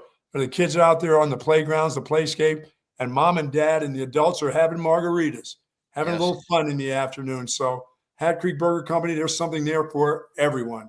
Love the burger yesterday. Love Hat Creek Burger. Love Altstadt Beer. That's a good thing to wash down your Hat Creek Burger with. You got that right. And you're looking for something to do this weekend. How about a trip down to the Altstadt Brewery in Fredericksburg, just a short drive away. And it's a beautiful drive through the heart of the Central Texas Hill Country. And go visit the Brewery of the Year, the two-time Brewery of the Year here in 2026. When you go, well, you're going to get plenty of samples of Altstadt beer. You're going to get to see how it's made. But they've got live music every weekend. They've got an outdoor beer garden, but they also have this giant indoor space, too, if you're trying to avoid the heat. Great food, a European-style restaurant whipping up all sorts of cuisine. It's fantastic, and it's the perfect day trip for the beer drinkers in your life. And, of course, the Altstadt beer, you can find it anywhere, all throughout the great state of Texas. Tons of different brews, something for every beer drinker out there. The lager is my personal favorite, but they've got a Kolsch, a great Pils, a Hefeweizen, a light beer. Seriously, something for every beer drinker out there. Once you try it, you won't regret it. One sip and you won't go back to the other beers that you've been drinking in the past. Whatever you have going on this weekend, remember to drink your Altstadt responsibly. It's the official beer of BK. It should be the official beer of you as well. It's Altstadt Beer. No impurities, no regrets. Oh, weekend with the boys. Somebody's going to say, let's get weird. Oh, we're getting There's weird. always that one guy. There's always that guy. Am I that guy? I'm generally that guy at fish camp. I'm generally that guy when people are ready to go to sleep that I'm going to drop a big one on top of your head while you're trying to sleep. You're going to drop a baked potato on top of someone's head when they're trying to go to sleep? But I will drop a fart bomb right on their head. If they're snoring and I can't get to sleep, I'll slide over to the bed and put one right on top of their head. The snores are the ones that kill me. You know, I know they got to see Dr. Chad because, dude, let me tell you something. I don't know if you've been to one of those deals where all the guys are in one room at a fish camp or something, and there's just the one guy that sounds like I don't know if he brought the engine from his car inside with him and put it beside the bed and turned it on. It's just like, I mean, how can you live like that? How can anybody that lives in the same home with you live like that? For much less being in the same room with you. Oh. And I like that. You know, if you're going to snore, I'm just going to fart in your face all night. Oh yeah, I'm just going to slide over because, you know, I'm the guy who I don't sleep with any clothes on. So I'm coming over to you and you're getting bare-assed right on the side of your face. Even when you're with the boys, you're Oh yeah. Oh yes, even when I'm with the boys, I can't sleep with clothes on.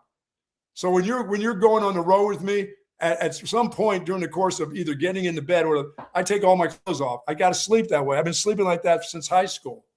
So you will just bareback go up to somebody and give them the beef stew if they're snoring. Yes. And those guys don't even budge. It's like they don't even hear it. You know, I hear everything that goes on because the snoring keeps me up, but I can drop one. I mean, it sounds like Macy's Day Parade and they won't even hear it. And it hurts everything. And other guys that are asleep will wake up all over the room. That particular person will just keep. I mean, it's unbelievable. I would like to congratulate you on being the #1 supplier of pink eye here in the U.S. I did not start the butt lettuce. Believe me, I was not the one. I was not picking lettuce. No. Well, thankfully, I don't snore. And I won't be doing that. That's not the kind of weird I was thinking when you're talking bachelor party. I didn't think it was just farting in people's face and putting your ass in people's dude face. Wants to just go weird. Yeah, that is. So you're that dude. I thought I was the weird guy. I am nothing compared to you. Well, I would like to congratulate you, Buck. Some news that dropped this morning. LeBron James. We now know where he will be playing next year. Matter of fact, we now know where he'll be playing for the next 2 years. Congratulations to your Philadelphia 76ers, and congrats to you because your favorite team has won the LeBron James sweepstakes. He is reportedly signing a 2-year, $8 million contract with Philly. Just doesn't seem like a lot of money, does it? No, that's definitely the smallest contract he's ever signed. He just wants wins. He wants to try to get a championship, or he just doesn't want to go home. Well, that's it. I think it's sometimes it's time to go home, you know? Well, you said you don't think he should go to Cleveland, so yeah. I mean, not that home. I mean to his house, to his wife. Oh, you mean the retirement home? Yeah, that home. Sometimes it's just time to go. It just seems like it's time to go, but that's okay. He'll be fine. Once again, he's not taking the subway in Philly. He doesn't have to take the train. Oh, we talked about this, right? I've always felt like, I shouldn't say always, since Philadelphia made the trade to get Jaylen Brown, I felt like if LeBron wanted the easiest path to another NBA championship, he would sign with Philadelphia. Like, I think you could have made the case before today that the Sixers were the best team in the Eastern Conference. And I know the Knicks are really good. They just won it all. I know the Heat are solid. I know there are other solid teams in that conference. Boston, although I think the Celtics are going to take a step back without Jaylen Brown. So I'm not guaranteeing anything here on July 24th, but felt like of the realistic possibilities, Miami, Cleveland, and Philadelphia and Boston, those were the teams, and Golden State even too. I'll throw the Warriors in there because they had been linked to LeBron for a while.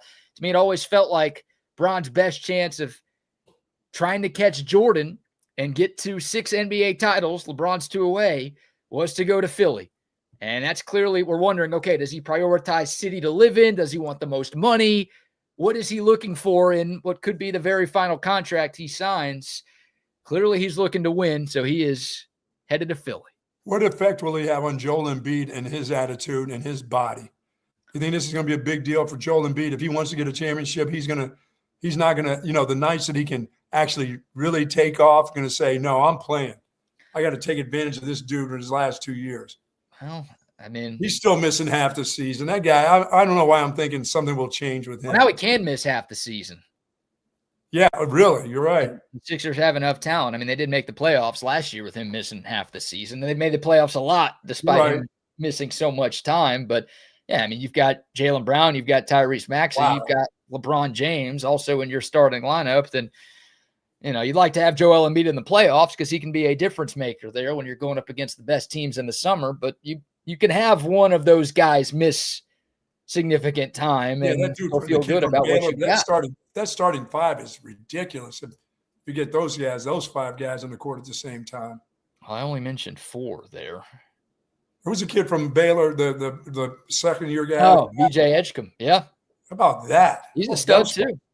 And that's starting 5, and really it's all just the first 4, but 36 all-star star appearances, easy for me to say, 29 all-NBA selections, 11 all-defensive selections, 5 MVP trophies, 5 finals MVP trophies. Sorry about that, Sal and the Knicks. That was short-lived, wasn't it? You're putting in the call that the Sixers are winning the East. Oh, yeah. Knocking the Knicks off the top. It's over. Their big run is over after just 1 title. Oh, they burned Spurs fans. Actually really burned them. But, yeah, they've had their fun for the 1 year. They can start to get ready to be in second and third place again where they belong. So I have to ask the question about that Miami Heat intern. Does he or she get to keep their job now? No, they got fired on contact. They were right. It was just in case LeBron signs there. He didn't sign. They weren't leaking anything. He didn't end up going there. Yeah, I thought he would be more comfortable in Miami. That was a pretty good team too that he'd have been going to. Yeah, and he's been there before. And he's probably got a place on the beach. Hey, no beach. You'll be going down to the Jersey Shore, LeBron, if you want to go to the beach. That guy ain't spending any time on the Jersey Shore. See you at the boardwalk or Wildwood, New Jersey. That'll be fun. The guy might not even get a place in Philly. He might commute from like New York City or somewhere else every single day. He'll be living in Bethlehem. Oh my gosh, Bethlehem. Yeah, that's exactly where living he's here in Allentown. He's very religious. Thanks, Billy Joel. Yeah. Thank you for that. Well, LeBron James tweeted, long statement. We won't read all of it, but he said, "I thought I was done when the season ended. I wasn't ready to announce it, and I knew I needed some time to really decide, but I was pretty sure I'd played my last game. I was honest at that last press conference when I said I needed to look at myself and decide if I still love this game. I still truly love this game, and I have more to give. The last few weeks have really been special. I've never been able to have no clue what to do and take real time to just think. I've had an incredible few months with all the people I love trying to figure it all out. This is my last decision. I'm not going for money. I'm not going for family. What am I really playing for at this point? I still want to sacrifice. I still want to work. I still want to grind. I still want to compete to win and to have a chance at the feeling of winning another championship. I believe I can help make the Philadelphia 76ers a championship team, and I'm so excited to energize a new fan base and start this incredible journey one last time. Thank you, LA. Miami, I'll forever love, and Northeast Ohio will always be home." Yeah, maybe he's not done. He's not done. He's trying to get a championship in every city. So after he leaves Philly in 2 years, he'll continue on. There's another journey for that. Man. I said I wasn't going to read the entire statement, and then I read it, but I think it explains exactly what LeBron's looking for. Yes. He wants to win championships. And look, the easiest path to him to win a title is to sign with the Spurs. I don't know if the Spurs wanted him. I don't think the Spurs should have wanted him. They've got a good thing going. Or Oklahoma City. You can throw Oklahoma City there too. Right. I still think those two teams are better than Philadelphia. I really do. Like if I'm making my own Vegas odds, I'd put the Spurs number 1, OKC number 2, and then Philly 3 for who I think is going to win the championship this coming season. And the Knicks I'd put right behind them at 4. But again, the Eastern Conference, you don't have to deal with the Spurs or Oklahoma City to get to an NBA Finals. And you're joining, I know Embiid gets hurt all the time, but Maxey and Edgecombe are very young. Jaylen Brown is like 30. He doesn't get hurt a lot. He's still in the prime of his career. Yes. That is a team that has a lot going for it. And We got a lot of defenders, BK. There's a lot of defenders in that group. LeBron's been open about wanting to be the GOAT. In his eyes, he probably does think he's the GOAT. But of course, the one thing that the Jordan stands, and I'm Team Jordan on this, by the way, but like the number one thing that the people who are Team Jordan over Team LeBron point to is 6 championships. If LeBron is able to somehow get to 6, again, he'd have to win 2 more. But if he gets to 6, in his eyes, in the eyes of Benny, that would maybe elevate him above MJ as the greatest basketball player of all time. Yeah, I mean, LeBron in his 40s is pretty daggum good. I mean, he's throughout his career, he's been consistent, but in the latter part of his career, BK, he's no scrub. No, he's still good. And he's comfortable being, he was the third fiddle last year in LA because Luka and Austin Reeves were better than him. So, I mean, I'm never going to say LeBron doesn't have an ego. He's got one of the biggest egos of any athlete who's ever played, and it's annoying. Right. But when you sign a 2-year, $8 million deal, that's checking the ego at the door a little bit. Is. That is, and you sign with that team. I don't need to be the guy. I want to win a championship. I'm cool. I've been carrying all of these teams to championships. I would like somebody to carry me to a title now. Yeah, you're right. That's what he is going with. So congrats to you. Now it's 2 years, so I don't have to worry about them pulling out rocking chairs every time the guy takes the court or another car or something like that. Everything is good. He's got 2 years on this contract. Well, it's a 2-year deal with the player option. Trying to see if that player option is for year 2 or if it's for year 3. I think it's for year 2. So LeBron could opt out. Obviously, he could retire. You could do that midway through a contract. Dude, after he gets done dealing with Embiid, he'll be retired. He'll be like, I don't want to come back to this again. After he gets done dealing with people in Philadelphia. I forgot about those people. He's got to deal with those people all the time. That was the biggest reason I thought LeBron maybe won't sign with the Sixers is he just does not want to deal with them. I don't want to deal with them. He's not. His apartment's somewhere else. It's in Westchester or something. It's not even near Philly.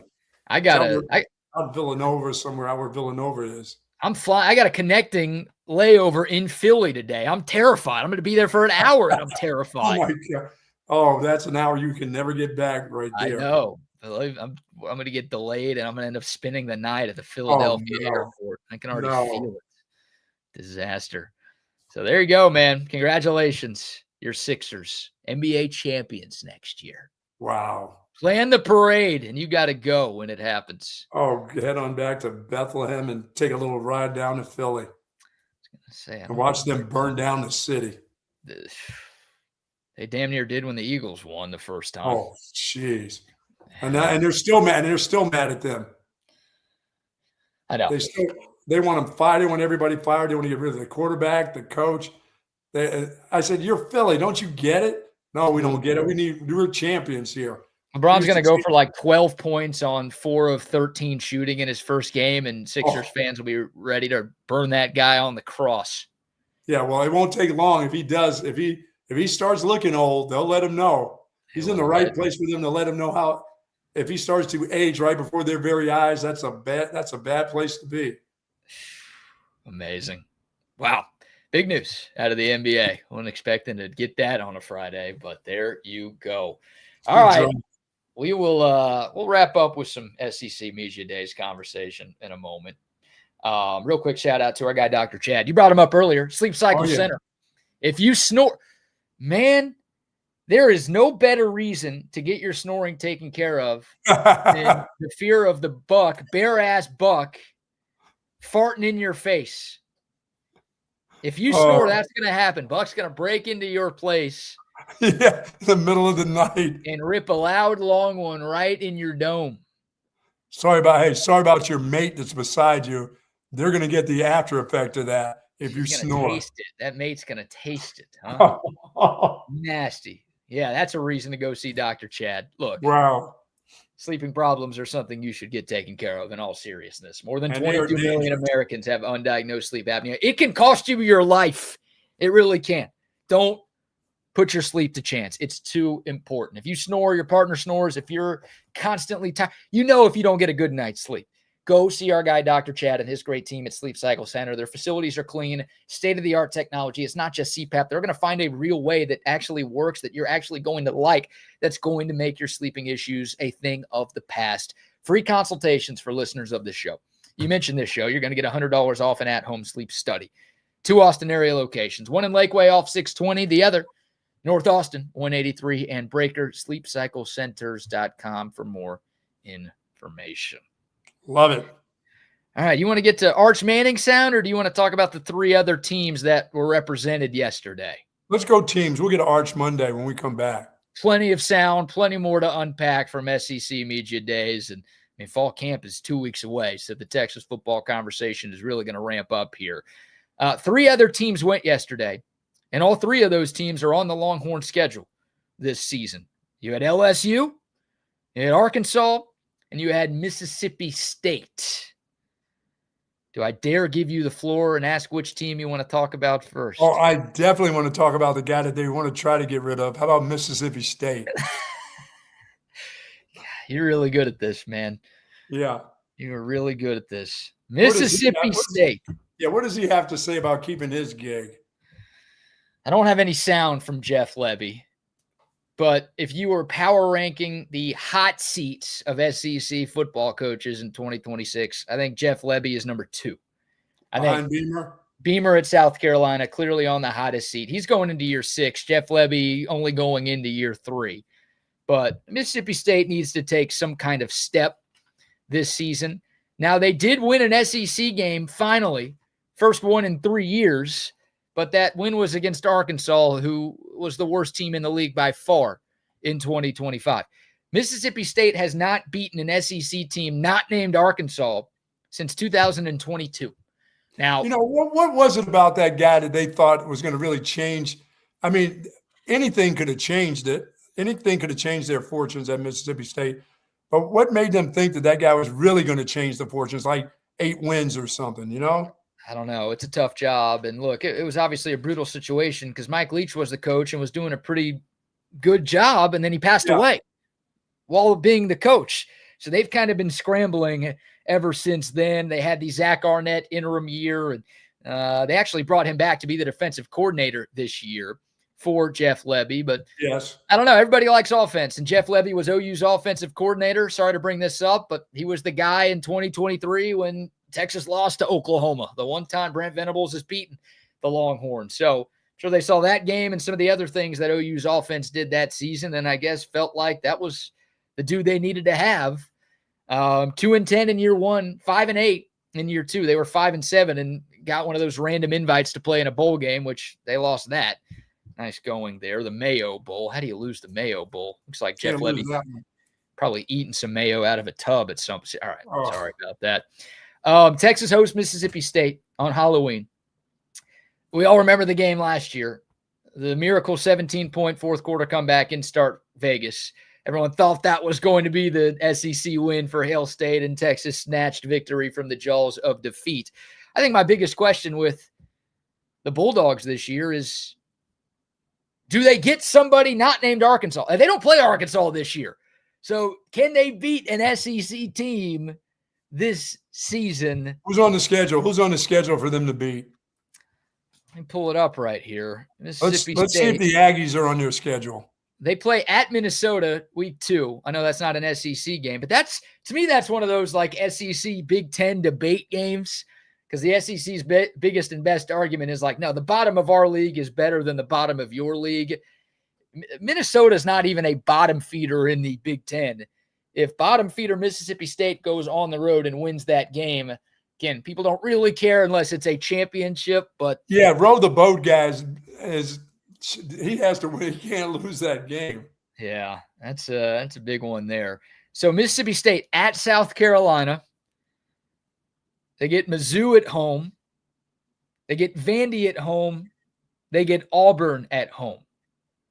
Those are their easiest on paper games in conference play. Yeah, they're gonna beat Vandy, and Auburn's gonna get a win out of that deal. So their one win, you are saying they will get a conference victory. It'll be against Vandy at home. Yeah. Who else did they play? What was that third team they play at home? Mizzou, Bama. Yeah. Okay, all right. They'll get 2. They'll get Missouri. Because who is Missouri? I mean, what is Missouri anyway? Why is Missouri? Where is Missouri? Yeah, where is it? Why How is it? is Missouri? All these questions. Why do they play football in Missouri? You're right. They'll get 2. Okay. They'll get Vandy and Mizzou. That'd be big. I don't know what the bar is for Mississippi State. Like Mike Leach's last year there, year 3, he went 9-4. And it was, I guess, 8-4, and they won their bowl game. So like they can win games. Dan Mullen, I mean, they were the number 1 team in America when Dan Mullen and Dak Prescott were there. Oh my God. I don't think Mississippi State, they're not like Auburn, where it's like they think they should be that good every year. I think they kind of know what they are, but you don't want to go 3 years without making a bowl game in the SEC. Yeah, if they can get 7 wins, they're going to keep that dude another couple of years. I think 6. I think and again, last year they got invited to a bowl game, but they were 5-7. I think if they go 500 or better in a 9-game conference slate, and they've got a decently tough road game on the road at Minnesota out of conference, if they get the 6 wins, I think Levy will get a year 4.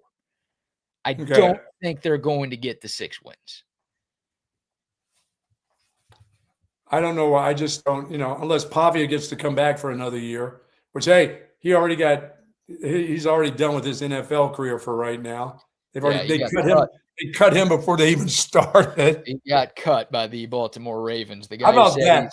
How about when you show up? How about when you're like a free agent, you show up to the first day and they go, and you go to the equipment cage, and you're going there to get your stuff. No, he's been there since April. It wasn't a one-day thing. Come on. No, he's going, this is the real start of the NFL season now. Yeah. Summertime. He goes up to the cage and says, hey, Scrubby over there. Hey, Joe. Hey, can you throw me my helmet? I want to make some changes to my helmet. And the guy goes, you don't have a freaking helmet anymore. Yeah, we threw that away. Oh, my God. Yeah, Pavia signed a UDFA deal back in April with the Ravens. Made it through rookie stuff and voluntary OTAs, all of that. But, yeah, he got cut yesterday, so he's done. He doesn't get to play catchy-catch. He doesn't go into the field and play catchy-catch. Is he going to sue to try to get an extra year of eligibility? Well, of course he is. Yeah, probably the next logical step for him. Well, he attended junior college for a year, didn't he, somewhere? Yeah, he had to fight to get an extra year last year. Oh, no. If he just attended junior college, you get to go back to court at least on that. All right, well, even if you do get that extra year, you go back to court again the following year and say, hey, I still went to junior college. Let's not forget that. I need a 6th year or 7th year. I'm going to enroll at Blinn so I can go back to Texas for more time. That's what we have to do. Yeah, I don't know. I like Kamario Taylor, Mississippi State's quarterback. That guy is a dual threat. He's the highest rated recruit they've ever signed. He can throw, he can run. They've got some talented pieces there. Their Vegas over-under's 4.5, so they don't think they're making a bowl game. I think they're like a 5-win team. I think they'll get a game or 2 in the league, but they're not. Now, you know what? I'm taking the under. I don't think they get to 5. I think they go 4-8 or 3-9. Schedule's too tough. Yeah. Auburn gets some Vandy. They got to beat Vandy. They got 3 very winnable home games. Yes. Now, Mizzou's a lot better than Mississippi State, so maybe calling that very winnable is a stretch, but they can beat Missouri if things go right. Right. They can beat Auburn if things go right. They can beat Vanderbilt if things go right. Now, you got to go on the road to South Carolina, LSU, obviously here in Austin, and the Ole Miss game is on the road this year. So they got some toughies away from Starkville. Yeah, and by that time, Ole Miss is going to need that game. Yeah, that's a big one. Last game of the year. Black Friday, same day as the Lone Star Showdown. All right, real quick, National Tequila Day. Thank God you can't celebrate. No, never did. Never was a tequila drinker anyway. National Cousins Day. Congrats to you Alabama folk. Yeah, for sure. Celebrate responsibly, please. Praying for you folks in West Virginia with the floods, too, by the way, speaking of cousins. Yeah, careful banging your cousin in the flood. Is that what you're saying? I'm just saying, a lot of people suffering down in West Virginia, down in that Morgantown area. Lots of rain. I just ruined a sentimental moment. Sorry about that, West Virginia. You're gonna ruin one. Might as well be with them. You're right. National Drive-Through Day. We'll get you a Hat Creek burger in the drive. Thank you very much. A couple of quick birthdays here. I need to run to the airport, so maybe I shouldn't do this. Karl Malone, great guy. Actually, one of the worst human beings of all time. Barry Bonds celebrating a birthday today. Hey, he was an all-star before he even did PEDs. Yeah. Rick Fox. Jamie Langenbrunner, Dallas Stars great. Yep. And Amelia Earhart, born on this day, now dead. Yeah, she was the first lady of aviation, I believe. And happy birthday to Kramer, Michael Richards. He doesn't love your people as much as I do. And Jennifer Lopez, still hot. Jenny on the block, still good looking. 57. And Linda Carter, Wonder Woman. Always hot. Always hot. Always hot. Plus, she had those bracelets that, yeah. I got one of those too. You love that back in the 70s, I'm sure. Oh, I did, man. Ooh, young buck. All over that. All over that. All right, well, that will do it for a Friday show. Plenty more to unpack from SEC Media Days next week, of course. Thanks to Evan Veith for joining us. Most importantly, thanks to you people for joining us today. Good to have you back. Have a safe trip, buddy. Thank you, my friend. Good to have you back. And we will all be back next Monday. Y'all have a great weekend. Welcome. Welcome.